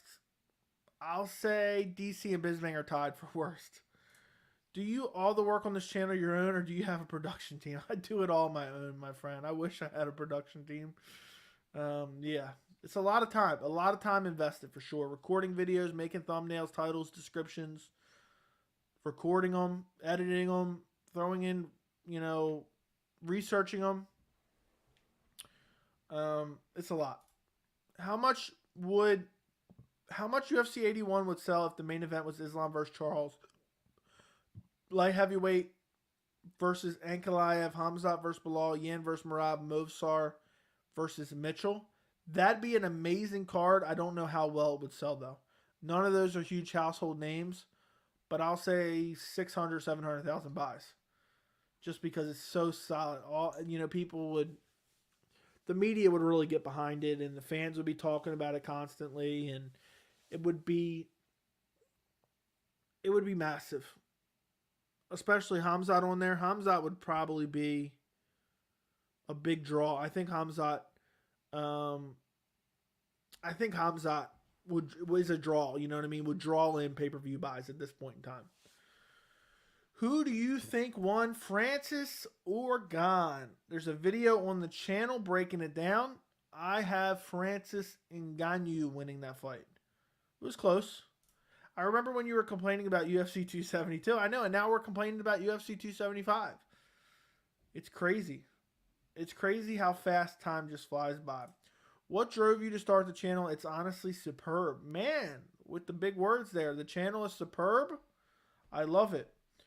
I wanted to do it for a long time. Huge fan. I felt like there was a lot of things that, whether it be MMA YouTube or MMA media in general, was not being said. And so I wanted to start a channel that was unbiased, that wasn't heavily betting focused, that gave legitimate opinions, that wasn't a UFC shill, that wasn't just gobbling up any fan favorite fighter they could possibly gobble up because they didn't want to piss off their fan base. And here I am, a little over a year later. We're now 14 months into the channel. I remember sitting down and start recording that first video. I'm like, I'm just gonna get it out. I gotta do it. And it was awkward. It felt weird, but I recorded it. I put it up. And for a while, well, not for a while, but I just kept trucking along, and I'm still trucking along. Over 3,500 subscribers is really solid in 14 months. Some people can't do that. So I'm very happy with the community we built. But I had a lot of success the second month I started the channel. I decided, and I was one of the first people to do this, I decided to make videos about Diego Sanchez, Joshua Fabia. And I gained like 600-700 subscribers in a month. And then it was a slow grind. But I remember when I first started, I was getting like 10 views on a video. And a lot of people quit. They put on all this time. They work for months on end. They don't get no views. And they just quit. And I just kept going. I'd researched YouTube for a long time. Read a bunch of different stuff about it. That, it doesn't come overnight. And I don't want to say I got lucky, but I definitely hit a good spot last May. And then I just continued to build on that and build on that and build on that and build on that. So from April to July, mid-July, I gained 1,000. And then from July all the way to January, I gained another 1,000. And then from January to about a month ago, early May, I guess, I gained another 1,000. So they're coming. And now I've gained 500 in the past month. So my next 1,000, as in 3,000 to 4,000, is probably going to be my quickest 1,000 subscriber earned. And we've built a great community to discuss MMA. I mean, the chat is always good, solid, non-toxic. The members' Discord is solid, non-toxic, and I'm just having fun here. And we have a cool place to come here after a big event. We can all talk the fights, give our opinions out, and all be respectful and have a good time. So I'm happy I started it. We're 14 months in. I hope by the end of the year, I really want to grow the channel to 10,000 subscribers. That's my goal. 1,000 subscribers, I was shocked. Getting to 3,500 subscribers, I was shocked. But if I hit 10,000 subscribers, I will genuinely be like blown away. That is like the number that I'm like, holy crap. 10,000 subs on the channel. Absolutely insanity. Absolutely insanity. But I think we can do it, and I think we can do it by the end of the year. We got half a year. If we hit it, we hit it. If we don't, we don't. But we got to earn 6,500 subscribers by the end of the year. And I think it's very possible. With the growth that we've had recently, 500 subscribers in a month. So you extrapolate that out for another 6 months. That's at least 3,000 right there. So that would leave me at 6,500. But the growth is compounding. So the more you grow, it just seems like you tend to grow faster, if that makes sense. So I think the growth will continue to speed up. We got some big events coming up. I think before you know it, we'll be at 5,000. Before you know it, we'll be at 6,000. But at the end of the day, I'm here to have fun. It is what it is. I'm not going to cry about it if we don't make it. But I'm just going to continue to try to put out the best content I can. Continue to stream as much as I can. Continue to just have as much fun as possible. Put as many videos out that I think make sense. I'm not going to all of a sudden start spamming 60 videos about the same topic because it's a hot topic. I don't like that. Some people do that. I hate it. I won't do that. We're going to get started on UFC, or not UFC. We're going to get started on fighter interviews this next week. So the channel's in a good spot, guys. The channel's in a very good spot. Top 3 worst matchups for Volk from Bantamweight. Top 3 worst matchups for Volk from Bantamweight. I would say Jose Aldo, but he already beat Jose Aldo. Jose Aldo, TJ Dillashaw, Piotr Jan. in my mind, would be the worst 3 matchups. Do you think Jarrett knows he's not going to beat Izzy? I don't know, man. The fighters are delusional. The fighters are delusional, so probably not. But you never know. He could win. So, how many fights do you think Khamzat is from a main event? 1 at max. I could see him in a main event in his next fight, but it doesn't look like it's going to happen. Who wins Stipe versus Aspinall? I would take Aspinall at this point. Stipe's just getting so old. I like how people are complaining more about 275 than 272, but 272 was straight up garbage. I would agree 100%. You wish you could have started YouTube way sooner or nah? So that's a tricky question because I've thought about that myself. And the answer is yes and no. Because had I started in 2012, 2013, when I wanted to start a YouTube channel or I had the desire to start a YouTube channel, this channel would probably be huge by now. We were talking, 50K, 100K, maybe even more. With that many years behind it. But at the same time, it is what it is. Maybe I started at the perfect time. Maybe had I started years ago, I would have quit and then I would have never wanted to go back to it. So, people have asked me, always wanted to start a channel, but I just haven't had, I'm scared to do it. I said the cheesy expression. That's one of my favorite expressions. The best time to plant a tree was 20 years ago. The second best time is today. So if you're thinking about it, go ahead and do it. I mean, what's the worst that people can do? What are they going to make fun of you in the comments? See, that's one advantage that I have that a lot of people aren't thick-skinned. There is not one thing that somebody can say to me in a comment or a live chat that's going to hurt my feelings. Not one thing. Not one thing. And I want to say I don't care what people say in the comments, but that's not necessarily true because I'm open to constructive criticism or maybe say, hey, man, maybe you should try this. I'd really like if you tried this. But the people that are just coming out, this guy's an effing idiot, this guy's an idiot, this and that, I don't give a shit what they say. And I don't mean that as one of those, there's people out there that say that, but deep down they're like, oh, they're seething over it. I literally could not care less. It's not possible for me to care less what some random person says to me as insulting or degrading on YouTube in a chat or in a comment. To be honest, outside of somebody just trying to disrespect me in public, that doesn't even really bother me. But you can't let people get away with that because then you're just embarrassing yourself. But on an emotional level, unless someone, there's nothing somebody can say to me in real life, let alone the internet, that's going to get my panties in a bunch. And for those of you guys who have been watching the channel for a while, you know this about me.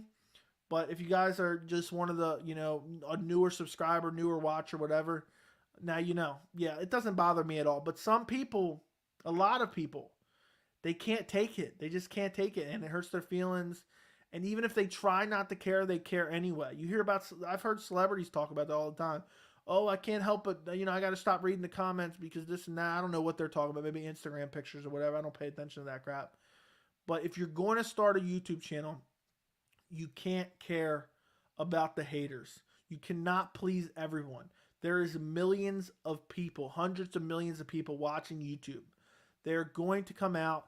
They're going to criticize you. They're going to call you garbage. They're going to try to pick out any little thing, talk about your weight, talk about your hairline, talk about how ugly you are, talk about how dumb you are. And you can't give a living shit about it. I don't. And that's what I think has also helped me because, I felt weird starting a channel. Not because of that. I just felt awkward. It's very weird talking to a camera by yourself in a room, especially if you've never done it before. And, I feel weird leaving a voicemail, let alone sitting in front of a camera and talking. But what I did is I decided I wanted to do it because what's it matter? What is somebody going to make fun of me? But no, I just felt a little bit awkward. But what did I keep doing? Even though I was getting 10 views, 5 views, 6 views, 7 views, I just kept posting video after video after video.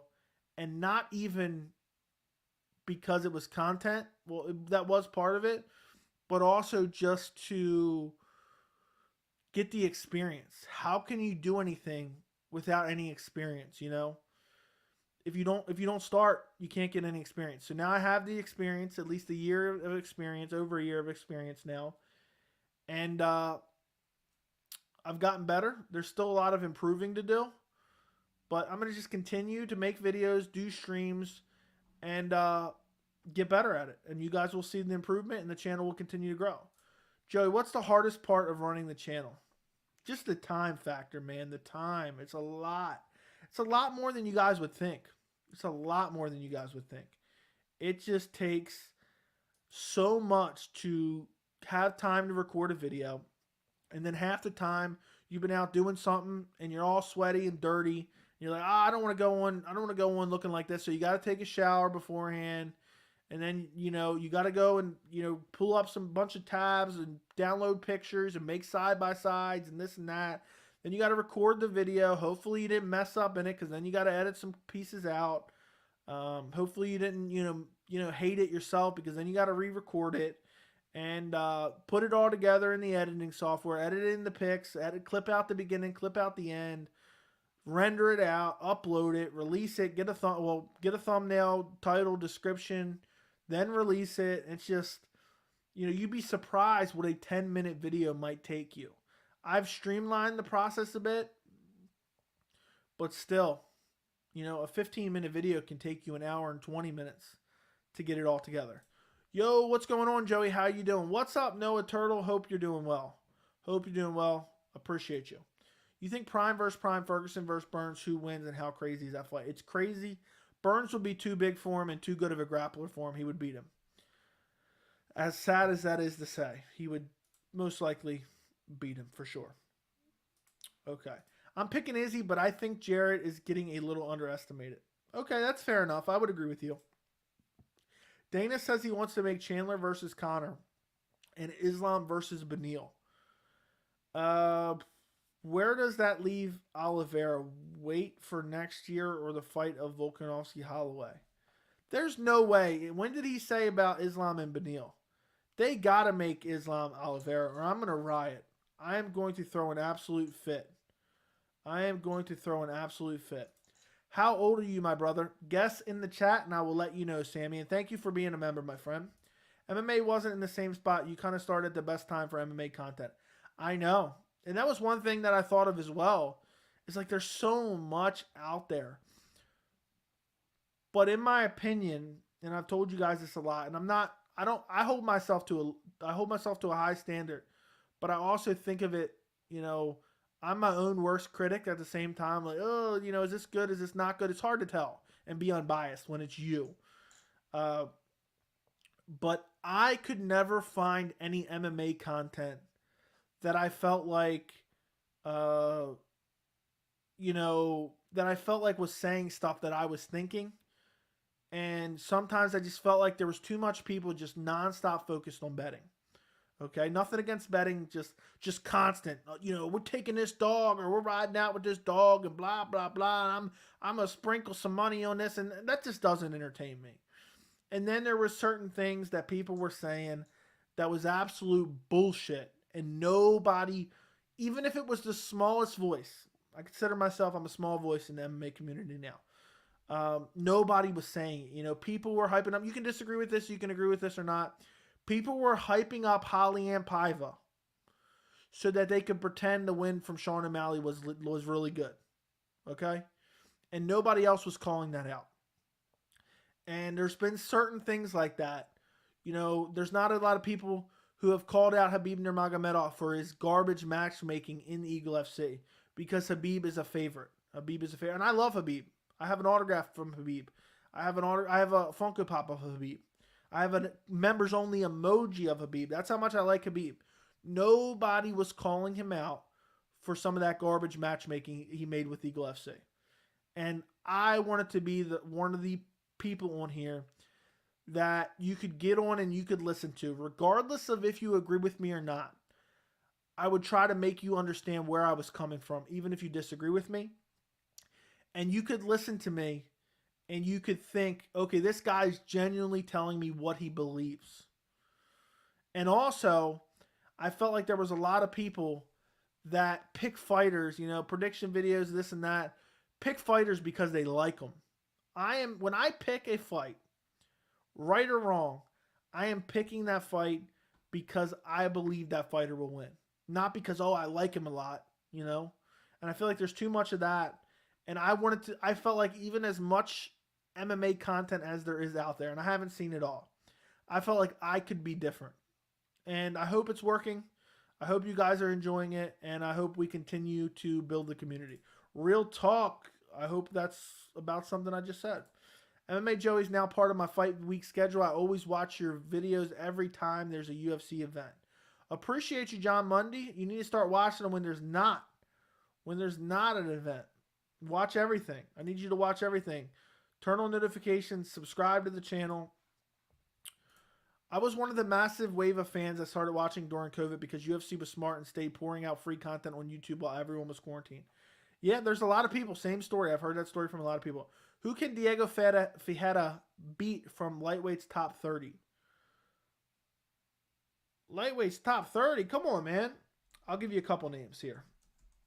I actually picked him to beat Mateus Gamrot. Boy, did that age terribly. Okay, let's take a look. Lightweight, top 30. I'm going to MMA World Rankings for anyone who is wondering. Let's carry on. Who could he beat in the top 30? He could beat Joe Selecki. He could beat Jared Gordon, Vince Pichel. I think he could beat Thiago Moises. He could beat Bobby Green. He could beat... I think he'd probably lose to Grant Dawson. There you go. I gave you some names. I gave you some names in the top 30. Jared Gordon, Joe Selecki. I think he could even beat Mark Madsen, but I don't know. Depending on Mark Madsen's ability to thwart the submission attempts would be my guess. There you go. Do you think your voice sounds weird when you leave a voicemail to listen to yourself? I do. I don't leave voicemails because I don't like to. It makes me feel uncomfortable. I haven't left a voicemail in years. Can you post a link to your first ever video? Looks like French Fries already took it. There you go. Let me know what you think. If anybody went and watched it, let me know what you think between now and then. Being an MMA content creator seems tough. Weekly news, sometimes daily. It's very, very tough. It's time consuming, you know? It's time consuming. I mean, think about it. I spent the last hour and 32 minutes on here. If I were recording a video or whatever, it'd probably take me equally as much time as well. What the hell is my boy Corey going to get a fight book? Corey Sandhagen? I think soon. I think he will get a fight announced soon. And now my nose is itching again. That's the worst part about being a YouTuber is if you have a mustache, your mustache is tickling your nose the whole time you're streaming. You're forgetting Tony fought at welterweight? Yeah, for a little while. 28, 22, and Burns is small for welterweight anyway. I still think Burns is much bigger than Tony. Close. CDF wins his next fight. Does he have a fight booked, though? Does he have a fight booked? I don't know. I'll say yes. Just saw your first video. It was weird as fuck. LOL, but in a cute way. Your presentation, everything has grown so much since that video. Wow. Dude, I'm telling you, it's weird as hell. It's so weird. It's so weird. But you should go like a month after that and start watching videos too. I just left them up there. A lot of YouTubers will take them down because they're like, oh, I got better and, you know, I didn't want anybody seeing that old garbage. It is what it is. So, you know, I leave it up. You guys can check it out whenever you want and see how much growth has happened on the channel. So, I used to be a fan of this one MMA YouTuber who was entertaining but crazy disrespectful fighters, and even claimed he beat them in street fight. He got ridiculous. You're way better. Yeah, that is weird. That is weird as hell. I'm curious. Who are you talking about? If you don't mind naming names, I'm curious. I want to see if I ever heard of this person. Every time I hear the audio, the old audio feels weird. I know. Remember, I kept saying that I wanted to get the new mic, and then when we got it, it was like, okay, this is better. But it was like, well, it wasn't. Oh, I thought it was crazy, but a lot of people didn't think it was that crazy. going back and listening to that old audio, listen, it sounds terrible. But it was what it was. I invested $1,500 in my camera setup. I invested about $100 in my mic at the time. And I invested about $2,200 into my laptop to start this channel. I needed a new laptop anyway. But I got a new laptop specifically for editing videos. Soon, by the end of the year, I hope to make enough money on YouTube to be able to buy a high-end PC. It'll help me get out content much faster and much more efficiently. But yeah, it's crazy. It's crazy. The mic upgrade was massive. The camera quality was. I'm a picture. If you guys watch the channel, you guys are in the members Discord. Either one, you've been watching the channel religiously. I'm a picture quality snob, and that's why I love doing those 4K videos. There is nobody. You go to any of my 4K videos right now. There is nobody in the MMA community that can beat my 4K quality. I have some of the best lighting. Okay, I have one of the best camera and lenses. I even brought a gray card, which you use to set the white balance. I bought that. It was like $15 to set the white balance on the camera to get the proper coloring. Like you've ever seen a YouTube channel and the maybe the skin color or everything looks a little bit off, and it's because of their camera. Mine, exactly what you're seeing on screen, like right now with my whatever color my arms are, my shirt, depending on your calibration settings on your TV, is exactly what I look like in real life. This is the exact colors. I have my camera calibrated, the white balance calibrated. First, Jakar Close. I'm going to say yes. What were you doing with all your free time before you started this channel, and what would you have done if you didn't have the channel? Honestly, I just try to fit everything that I was doing before into what I do now. But I watched a lot of movies. I can't even think about it. Dude, it's been so long. It's been 14 months. And I just went in immediately. I don't even remember, to be quite honest. So I can't even think about it. But I can't even think about life before the channel. I literally can't remember it. It's been 14 months of doing this. I was going to go out tomorrow, but I think I'm just going to stay home and prep for the fights. Makes sense. I appreciate you. Thank you, Sammy. Late start, though. Okay. Could Conor beat any champ in the UFC in a reasonable weight class? No. Is your wife supportive of you being a YouTuber? It's very time consuming. Yes. Yes, she is. Hey, what's up, Jennifer? Hope you're doing well. Lamau, he's talking about MMA Guru. Okay. Just save the stash and rock the Russian fight beer. I tried it a month ago. It's definitely way more comfortable. Sean Brady versus Andre Fialio. Who wins in a fight? I'm going Andre Fialio. He's too active, too powerful, great striking. Matthews has been inactive. There you go. Sean Brady, easy. What are we talking about there? Mike Perry versus MVP BKFC. Yeah, that's a weird one, isn't it? Bellator's just letting MVP go off. I wish my nose would stop itching. It's crazy. It's crazy they're doing that. MVP should win, but who knows? I don't know what the ring size does and stuff like that, and he can't kick anymore. I don't know. How you learn the video end of everything? It's a lot of watching YouTube videos. A lot. I mean, it took a lot to dial it in and get it right. It was crazy. How much money you pay for your whole setup?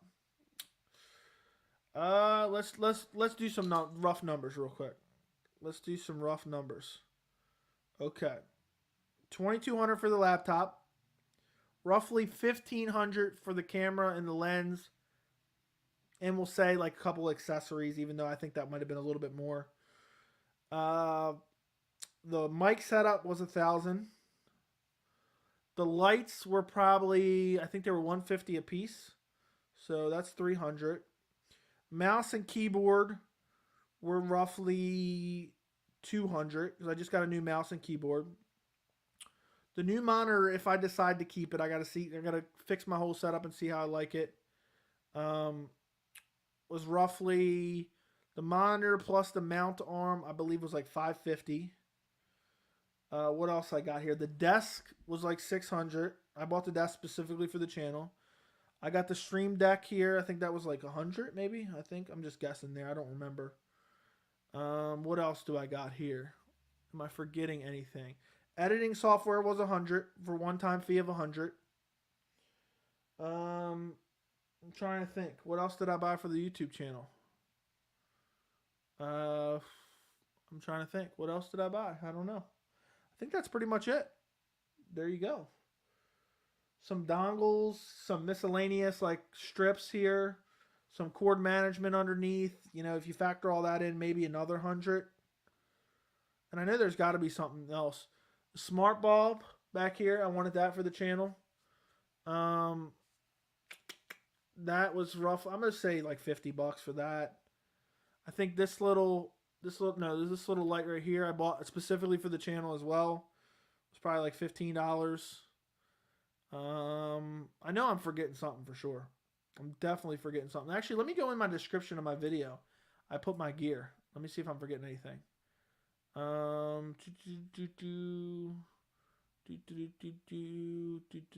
factored all that. Factored all that in. So if I'm not forgetting anything, which I'm sure I am, there's probably stuff that I've forgotten about by now. I bought like this. Okay, this arm I have for holding an iPad, so I can check out the chat sometimes when I'm watching fights. That was probably like another $20 there. So we're looking at roughly $6,800 I have invested. I have not made close to that yet. But it's all about an investment in the future. Yeah, StreamYard is $50 a month, so you can throw that in there. I'm trying to think, is there anything else? I think that covers it. My tripod was like $50 that I have my camera sitting on. I didn't include that in there. You can't also if you're a YouTuber, you can't go without this too. This is a battery operated compressed air, basically. It puts out high powered air. I can spray spray off the keyboard and stuff. Also, I got a bunch of like miscellaneous stuff. Like I have like a little cabinet here. I keep all my extra accessories in. Like, oh, I forgot about that. Some of that stuff too. I had a portable hard drive I needed. That's probably like $50. This is like some cleaner stuff like that. Let's see what else I got. I think that's pretty much it. What's that in there? Oh, that's my keyboard. That's my mouse box. Yeah, I think that's it. The desk is mad nice. It's an adjustable height desk. So, we're talking roughly $6,500 to $7,000 I have invested in my setup. So, for Joey, being caught in 4K is his biggest flex. There you go. When your page blows up, would you ever go full-time streamer and still work full-time? Definitely full-time streamer. I would love to do it. I think it's possible. It might take a year, but we'll see. Maybe a year or two. We'll see. What do you guys think? How long until I can make enough money on the channel to go full-time? Let me know in the chat. You guys think I can do it or not? I'm curious. Be honest. I'm not gonna be mad at your opinion. I'm curious because I can't look at it unbiasedly. So in my mind, I hope, but let me know what you guys think. Can this channel become a full-time MMA channel? Make enough income to be a full-time? Wow, impressive. Yeah, he got donated 100 too. Somebody needs to donate me 100. Where's my 100 at? Plus StreamYard. You already read that, right? French Red Ha seems like he fell off. Can someone buy a membership and give it to your followers? It's a new feature. Somebody actually did that the other day. They gifted memberships. You know, you can the little money sign where you can send super chats. Now you can buy memberships. You can buy I think in fives, and then it'll randomly give out memberships to people in the chat. They're most active in the chat. So you better be active in the chat if you want to gift membership. I don't get to select them. I shared your channel on my Instagram story. Expect a bunch more subscribers. Appreciate it. Yeah, if you guys share the channel, I would greatly appreciate it. Go follow me on Twitter at MMA Joey C. Go follow me on Instagram as well at MMA Joey C. This channel is fire. I appreciate you, Sammy. We're not even talking. Oh, the chair we're sitting in. I forgot about the chair we're sitting in. You guys aren't going to believe this. So, I had an original chair that I was sitting in, and I wasn't a big fan of it. I had a chair in here. This was an office before that we didn't really use all that much. And anytime I sat in it, it hurt my back. I could sit in there for like 30 minutes. So when I decided to do this, I wanted to get a Herman Miller chair, which are like $1,500 brand new.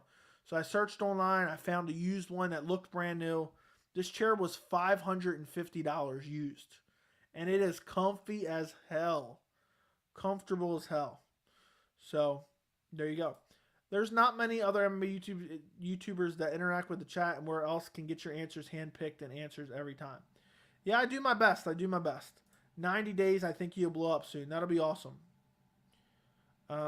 He's about 35K and he's full-time, so I argue maybe at the end of 2023 you could go full-time. I think anything's possible. Anything's possible. It wouldn't shock me. It wouldn't shock me the end of this year, honestly.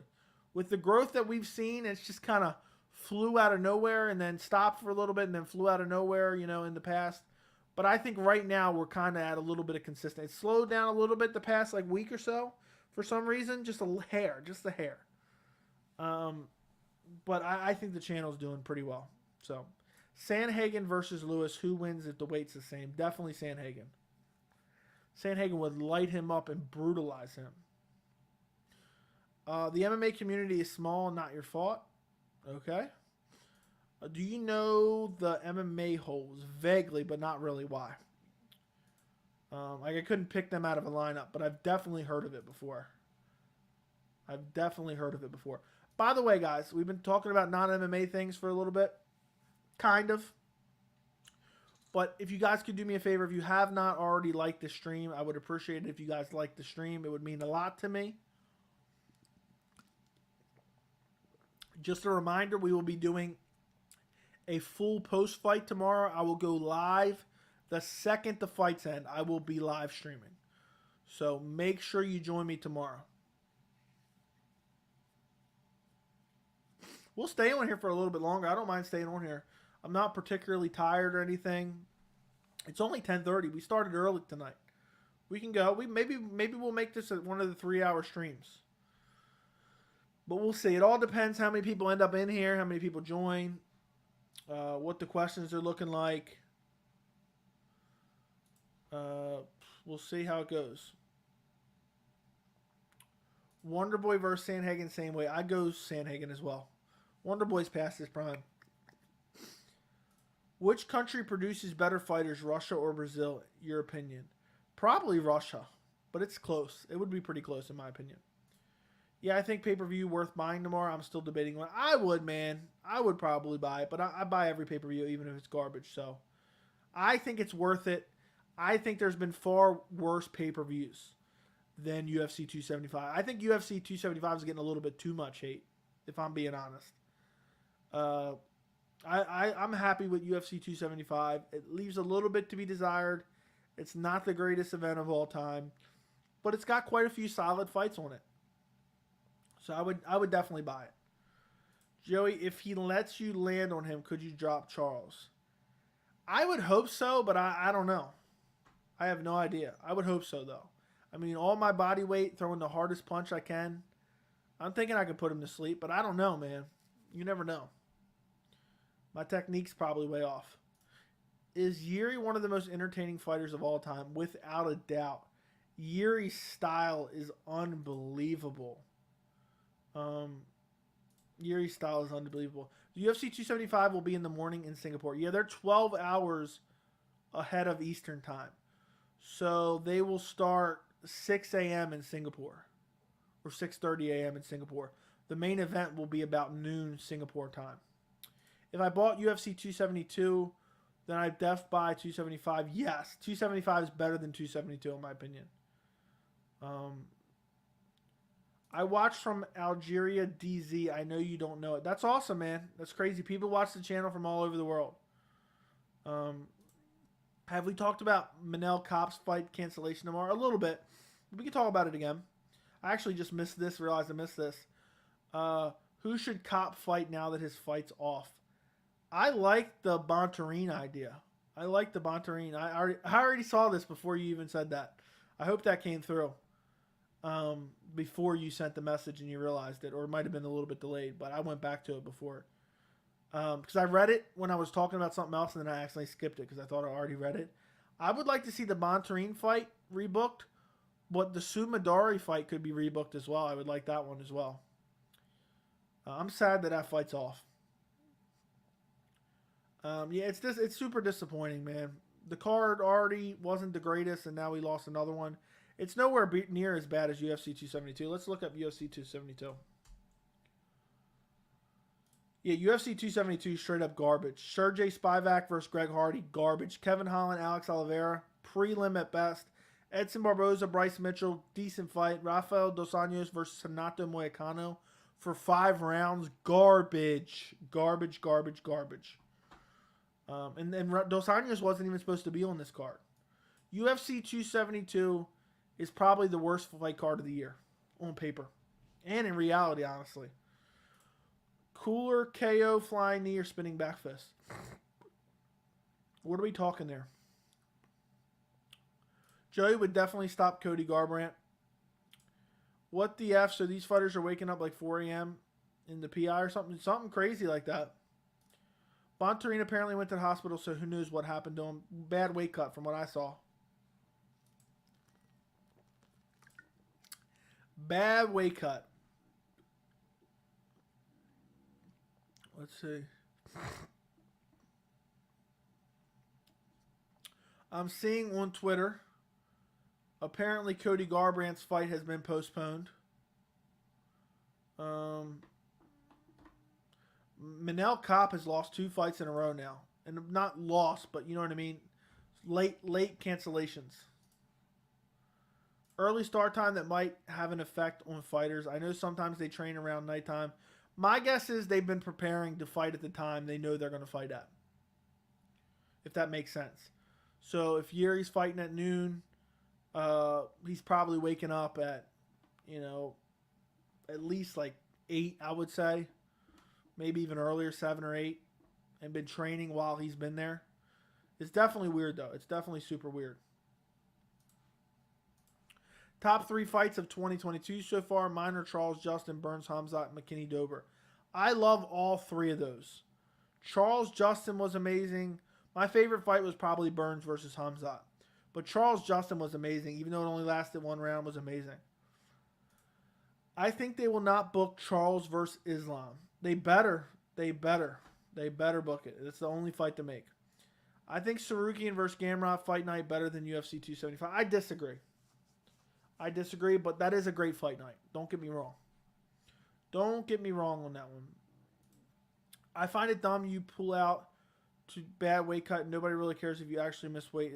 It's a huge deal. Yeah, because basically you missed weight is what you did because you had a bad weight cut because you weren't prepared. But it does make 0 sense. Manel Kopp versus Cody Garbrandt should have been booked. No. Jeez Louise. Stop it. You trying to kill my man Cody Garbrandt. I wonder what's the blame for bad weight cuts. What makes it so difficult? I assume the fighter just comes in heavier. That's what I would assume as well. Extreme dehydration. Brody, what's going on, Sammy? No Liang slaps Silva. Let's go. Okay. I think Dober versus McKinney is going to be the most underrated fight of the year. That fight was wild. Yeah, it was crazy. It was absolute insanity.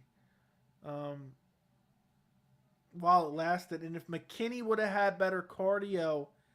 Oh, but he blew out all his cardio trying for the finish. That was a great fight. I'm going to have to place a bet on Weili and Valentina. I like that idea. I think that's a solid bet. I picked both of them. Remember when they almost booked O'Malley Garbrandt? Thank God they did not. Thank God they did not. LOL, they still might, to be honest. I don't know what that's referring to.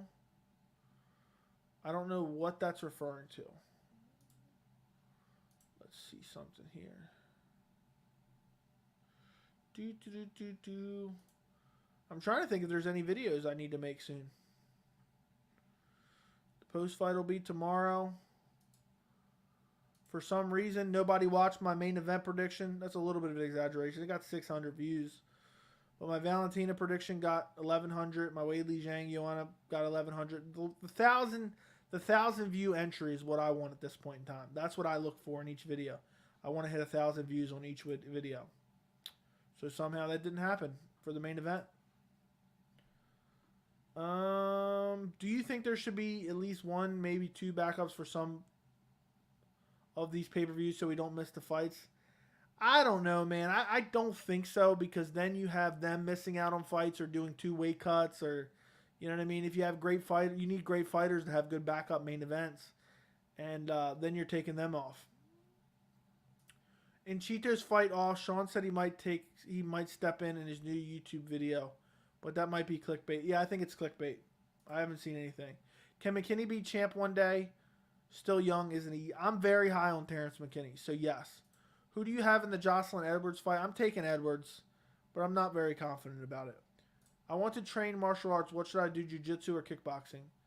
I'll say jiu-jitsu. Who has a better YouTube channel, Michael Bisping or DC? I've seen very limited of both of them, so it's hard to say for me. It's hard to say.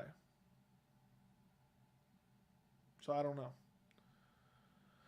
Cheeto's fighting Dominic Cruz. That's the last I heard. I haven't heard anything's changed just yet. I think Cheeto's fighting Dominic Cruz. The kickboxing. What do you think of Ramona Pasquale? I'm not particularly high on. Hold on one second. Let me go take a look here.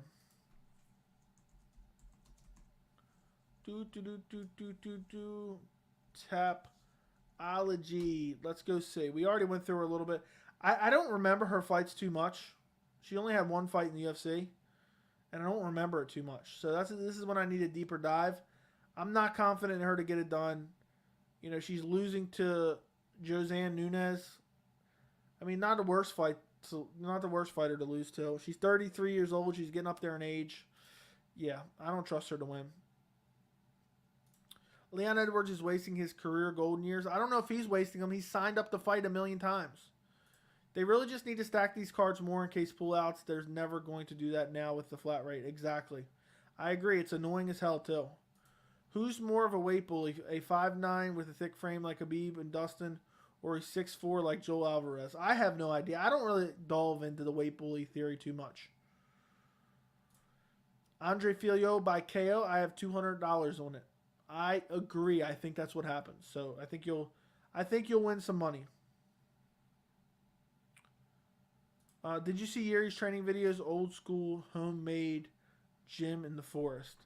I seen some of it in the countdown, I think. Rip Cruz, what are you talking about? I think Yuri is overrated. Maybe a hair, for sure. As a 45 fighter, she's going to do nothing in the UFC. Yeah. What weight class are they fighting at? They're fighting at featherweight? I didn't even know that. I did not know they were fighting at heavyweight. I mean featherweight, not heavyweight. I was not aware of that. I thought it was a bantamweight fight. They're both wet bullies, but let me tell you, Khabib has the biggest frame at lightweight with Alvarez. Okay.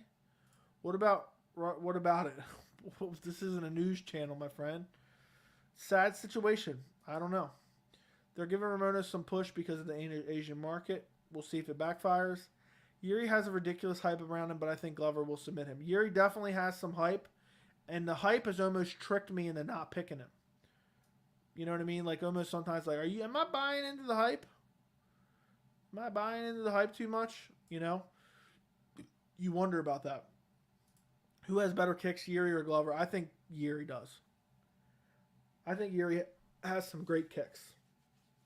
And I think Yuri will be busting up that leg of Glover Teixeira and just kicking the body. I don't think he'll kick the body too much, especially like just regular old body kicks. But I think he'll be throwing teeps to the body because the other ones, Glover can catch them and take them down.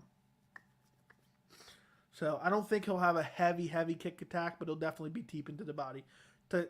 He'll be teeping to the body to keep the distance. You know, he doesn't want Glover on him at all. Odds of Glover versus Yuri going to decision.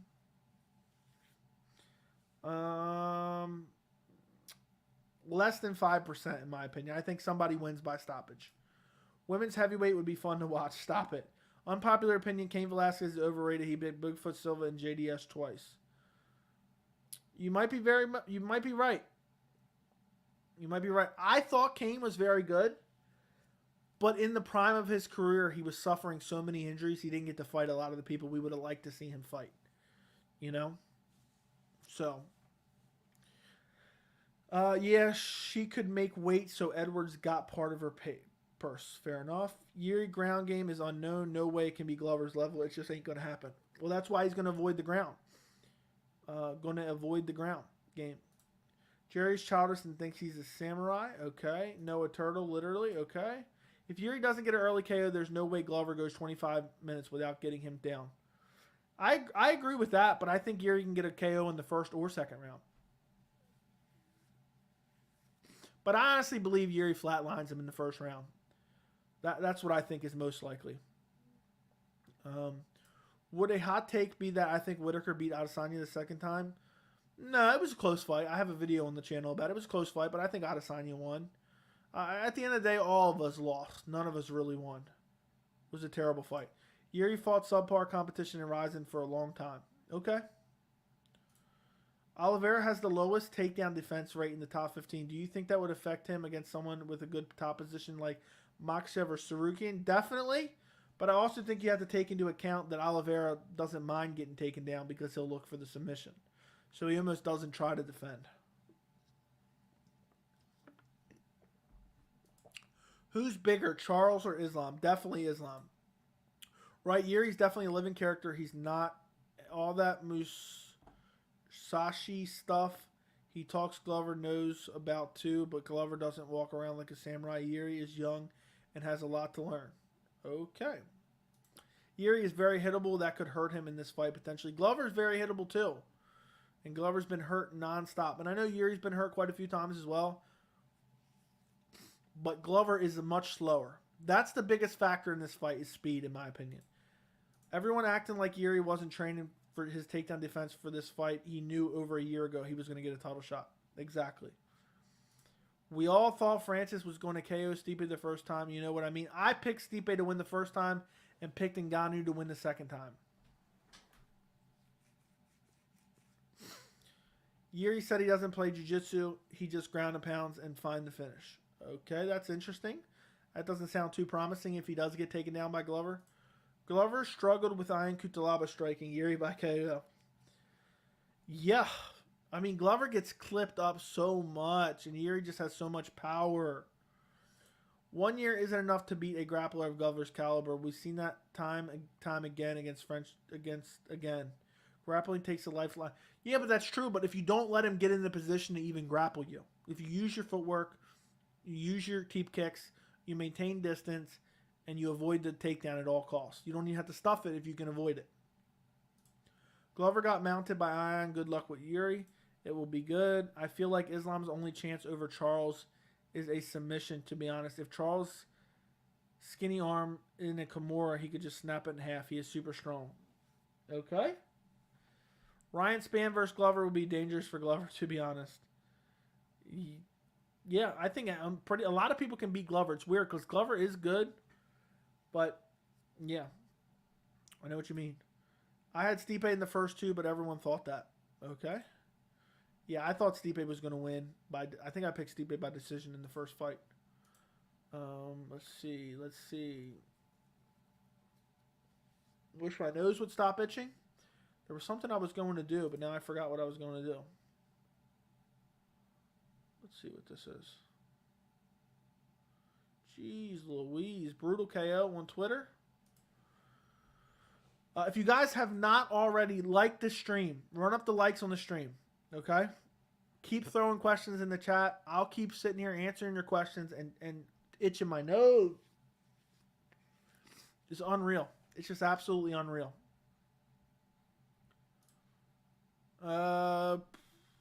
When is the last time Glover was able to outstrike someone? I don't remember. Maybe? Was it Anthony Smith, or didn't Anthony Smith land some good shots on him too? Glover took shots from Yan. Yan has more power than Jiri, surely, right? Yeah, but he didn't take, super powerful shots from Yan. That's way easier said than done. Glover is a top-tier grappler. Any 40-year-old chin is suspect, but I got Glover, man. Let's actually do a poll. While we're talking about it, it's time for a poll. Who wins tomorrow night at UFC 275? Glover or Jiri, a.k.a. Jiri? Go vote in the poll. Go vote in the poll. Go vote in the poll.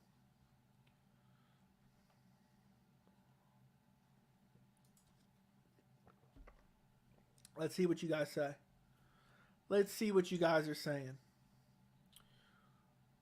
We got an immediate burst for Jiri at 56%. Now Glover takes the lead at 53%. Jiri at 47%. Is Jiri going to take the lead back? Let's see. Go vote in the poll. Who are you picking to win tomorrow? Glover takes the 61%. Is Jiri going to catch back up? Is Jiri going to catch back up? Glover taking even a stronger lead at 63%. Holy crap. Holy crap. All right.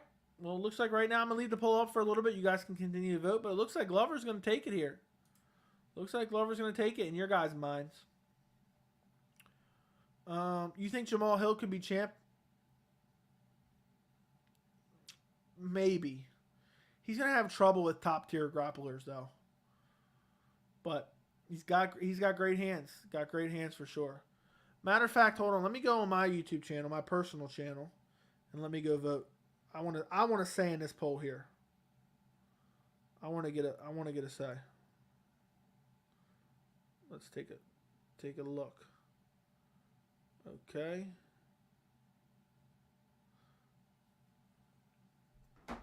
Okay.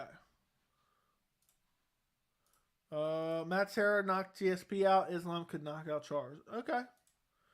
My mind says Jiri, but my heart is saying Glover. I still think he has the skills to pull it off.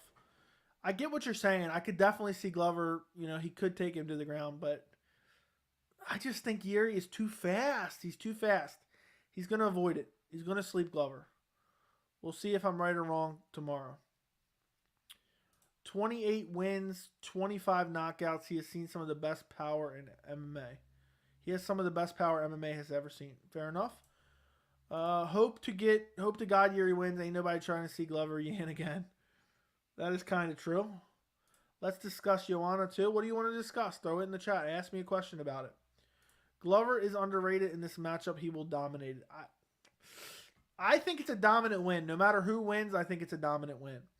Because I think Jiri sleeps him early or Glover drags him to the ground, beats the piss out of him, and submits him. If you control the rankings, how would you rank the lightweights top 10? Oh, dude, that is too hard to do. I'm sorry.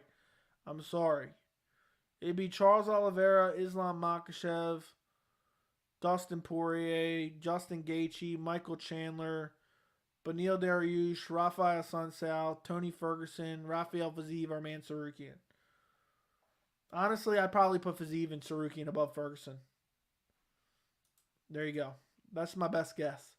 I missed my flight to Singapore. I know. I wanted to go. Surprisingly even. I saw one embedded Jiri doing one-hand pull-ups, reps on each side. Jiri by KO. Fair enough, my friend. Fair enough.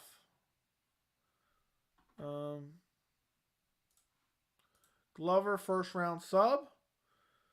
We will see, my friend. We will see. I could, it can happen for sure. Honestly, I think most people had Jiri. I wasn't sure. I feel like a lot of people. I feel like it was 50-50. Glover rocked Yan on the feet. Yes, he did. Would Ryan Spann give Glover a hard time? Yes, kind of. That's what the hype train wants you to think. The only people I have done that had Glover winning. The only poll I have done that had Glover winning. Okay. The guy in the wheelchair has Glover winning as well. I believe that Yan beats Glover in a rematch. I'm not sure on that. I'm 50-50 on that one. Jiri gets taken down too easily. Yeah, but it's based off his recklessness. And I think he's going to come in a little bit more measured. I think he's still going to be reckless a little bit, but I would be down to see Jamal Hill versus Jiri at some point. That could be really fun. Yeah, that definitely would be. Hold on one second. Okay, I did not know who that was. I think it'd be interesting. I did not know who this was. I had to Google it. Do you think Islam will be able to control Charles on the ground in Abu Dhabi? I got Charles. It's possible, but I'm picking Charles by sub. Charles by sub. The card is underrated deservedly, but Jiri and Glover and Weili Joanna could be bangers. I agree, Ghost BC. I agree. Imagine Glover beats Jiri, then retired. That's a nightmare for the UFC. I guess it's better than beating Jiri and not staying retired. How do you see Oliveira Makhachev going? Makhachev shooting in on takedown, getting guillotined. I was thinking this the other night. Do you think the UFC should invest in teaching its top-tier foreign fighters English? I think it's better for their marketability, even to help the UFC sell them. Maybe. I think it would help a little bit, but still, it's probably not worth the money they would spend. Would the UFC get better or worse numbers if they cut? I think it would be indifferent. I don't think it would matter. I don't think people care when they're making their purchasing decisions, whether or not we're watching decisions, whether or not they're not checking the card and saying, are there men or female on here? You know? Yuri's overrated. He beat Warshed Reyes and Ozemir, okay? I feel like you have 2 YouTube accounts and now you're just talking to yourself now. Well, yeah, exactly. Charles versus Islam would be a wild grappling flow with crazy exchanges. Islam trying to maintain top control and ground and pound. I mean, you can argue a lot of Glover's wins are against Warshed people too. I would agree. Partially. Who's the most marketable bantamweight? Cody Garbrandt.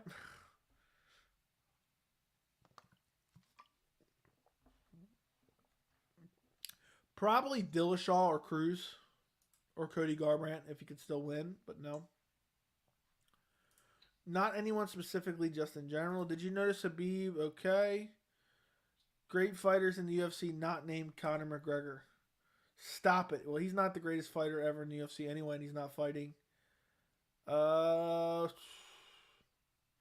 Greatest fighter in the UFC, Jose Aldo. Glover's resume is legit. Dude fought who's who. Yeah, but his recent fights outside of Yan haven't been that great.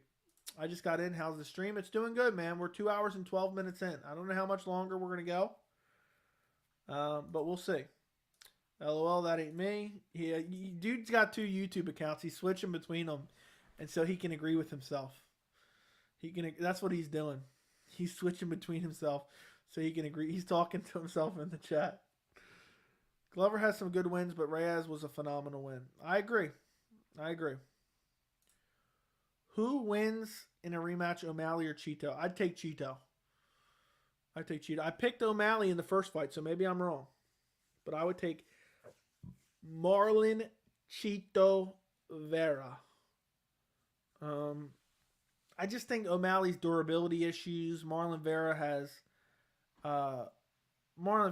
nasty power, nasty variety of attacks, and he just eats shots. Damn, this stream is addicting, my guy. I'm glad to hear it, man. Thank you for being a member as well. Islam said he would use his judo to take down Charles. It's unlikely he fall into his guillotine. It could be unlikely. But I think Kevin Lee thought it was unlikely to get guillotined as well. We'll see. Yeah, I'm seeing the burner counts now. I can tell YouTube's got a new feature. The widespread opinions is that no, it's not. What would you like to see next for Umar Nurmagomedov? It doesn't matter what I would like to see. It doesn't matter what I would like to see because he's got to fight against Nate Madness. Or Madness, I think is how you pronounce his name. Coming up later this month. Umar Nurmagomedov has a fight. I think it's the June 25th card. I can get on my burner and talk to myself as well if I really wanted to. There you go. Well, that's so extra to have a burner. I just say what I think. I don't care if people disagree or not. I know. Where do you think Johnny Walker goes? Maybe Bellator. I mean, he got brutally slapped by Jamal Hill. It was so brutal. The way he fell. I mean, nasty. Nasty, nasty, nasty KO. Talia Santos is actually really pretty. Okay. I did not, and that's the first time I've heard of that. But fair enough, my friend. Fair enough.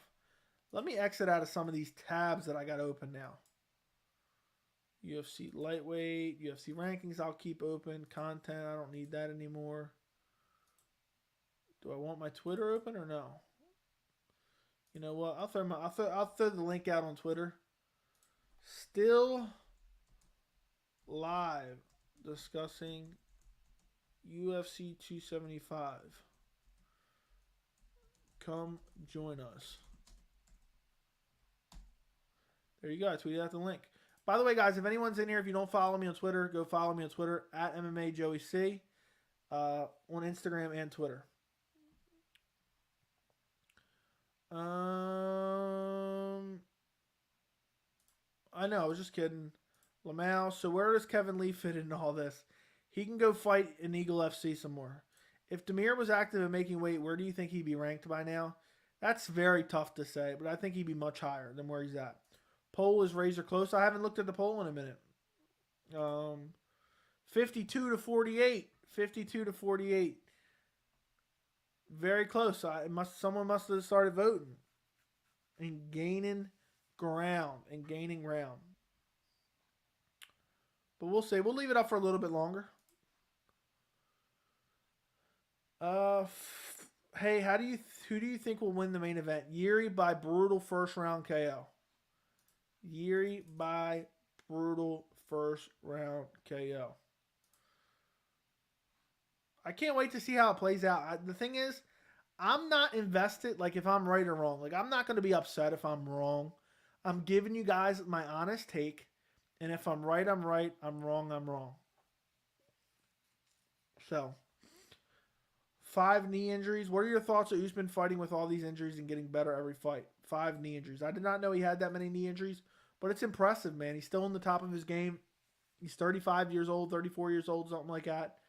Fighting elite level competition and doing a great job. So I'm impressed. What do you think of the chances that Joanna stops Weili? 0. 0.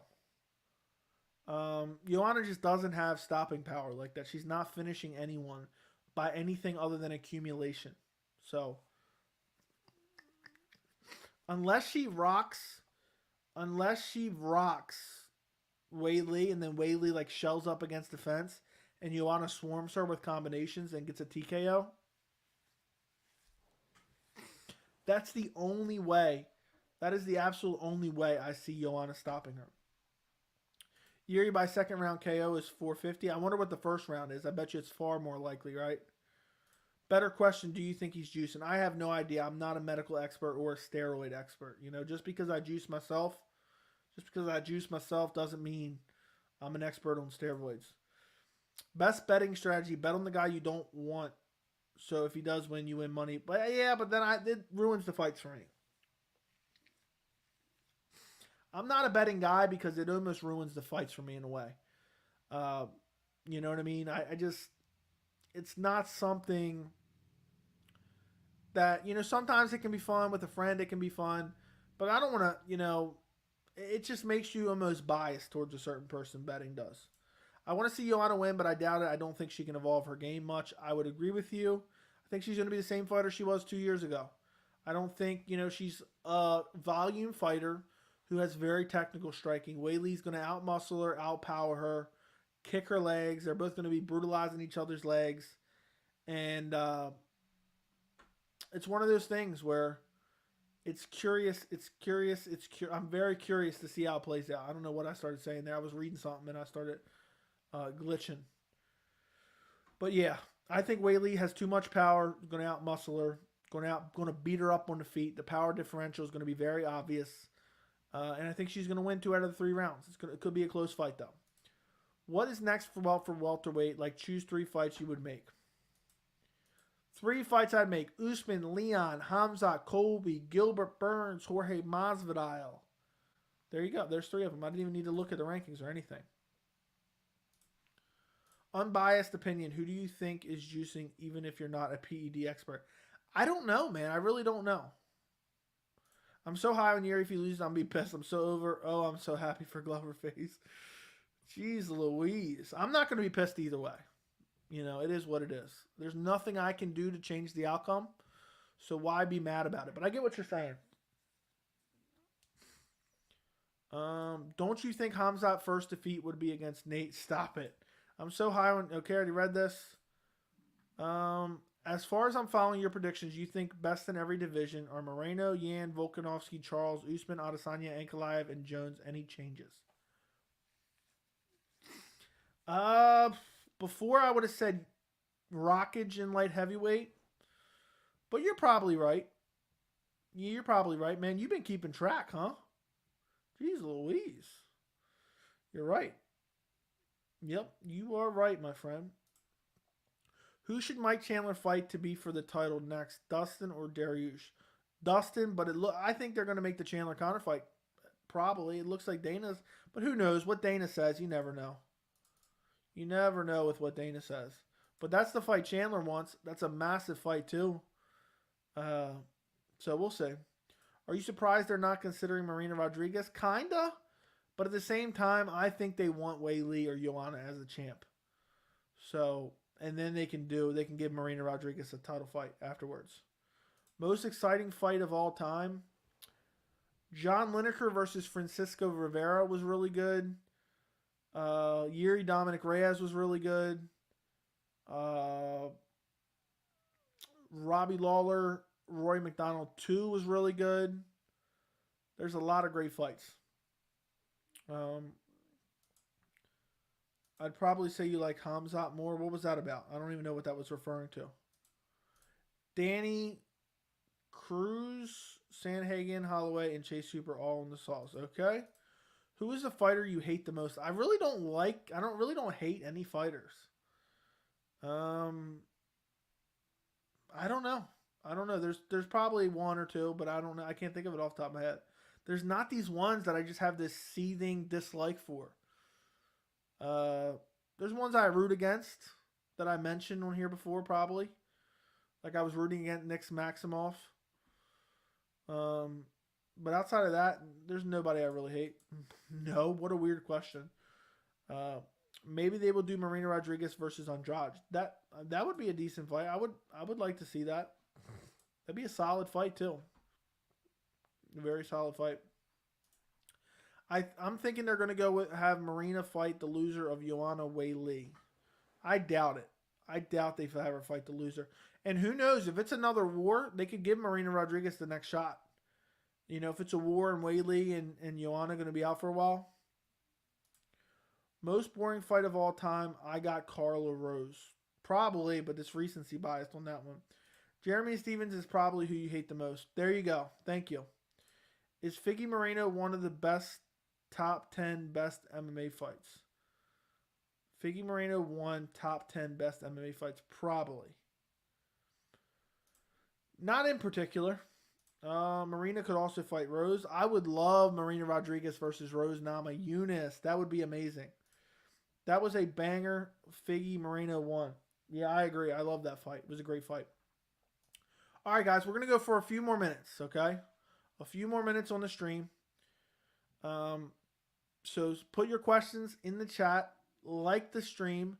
Subscribe to the channel. If you're watching and you're not subscribed, what are you doing? Go subscribe to the channel. Just a reminder again, we will be doing a post-fight immediately following the event tomorrow. As soon as the fight ends, as soon as the post-fight interview ends, I will be coming here and going live on YouTube, giving my post-fight reaction and analysis, and then answering your questions at the end of the stream. If you want to talk to me during the fights, go become a member. It costs $3 a month. It is $3 a month to become a member. I will post a link in the chat. So there's the link. If you want to talk to us, we have a great community of about 30 people, I think, now in the members Discord. So if you want to message us all live during the UFC 275 card from the prelims to the main card. Become a member. It costs $3. Okay. How does Kai Kara France do against Figgy? I think he does well. But I'd probably pick Figgy in that one. Does Rockhold beat Pereira if they fought? No, I don't trust Rockhold's chin, so I can't pick him to beat anyone. What is your dream as an analyst? I don't know. I don't know what you mean by that, but just have a good time, build a nice community. Moreno and Figgy is probably one of the best trilogies ever. I would agree. What do you think of Chael Sonnen as a fighter and an analyst? Garbage at both. Let's keep it going. We're at 40 people now in the Discord. Okay, I was unaware of that. 40 people in the Discord now. Bryce Mitchell is the American Dagestani. Okay, that's the first I've heard of that. Who's next for Shavkat? Neil Magny. June 25th, I believe. Might be June 18th. No, I think it's June 25th. It's either next week or the week after. He's fighting Neil Magny.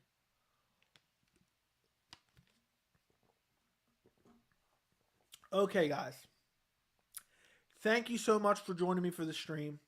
Tomorrow, immediately following the fights, join me on my YouTube channel. Here again, going live, talking about the fights. We're going to have, we've been anticipating it all week. Anticipating it for a month. Tomorrow, we are finally going to get the results. This is the last time you will see me live, barring some unforeseen circumstances. The last time you will see me live. The next time you see me on here live, we will know who wins, Jiri Prochazka or Glover Teixeira. Don't forget to like the stream before you go. Don't forget to subscribe before you go. Thank you guys so much for watching the stream and joining me. And let me know if you're watching the replay of this and you get it all the way to the end somehow. Comment down below. Let me know. Would you like to see more of these pay-per-view pre-fight streams the day before an event or a big pay-per-view? Let me know in the comments. Thank you guys for watching. Enjoy.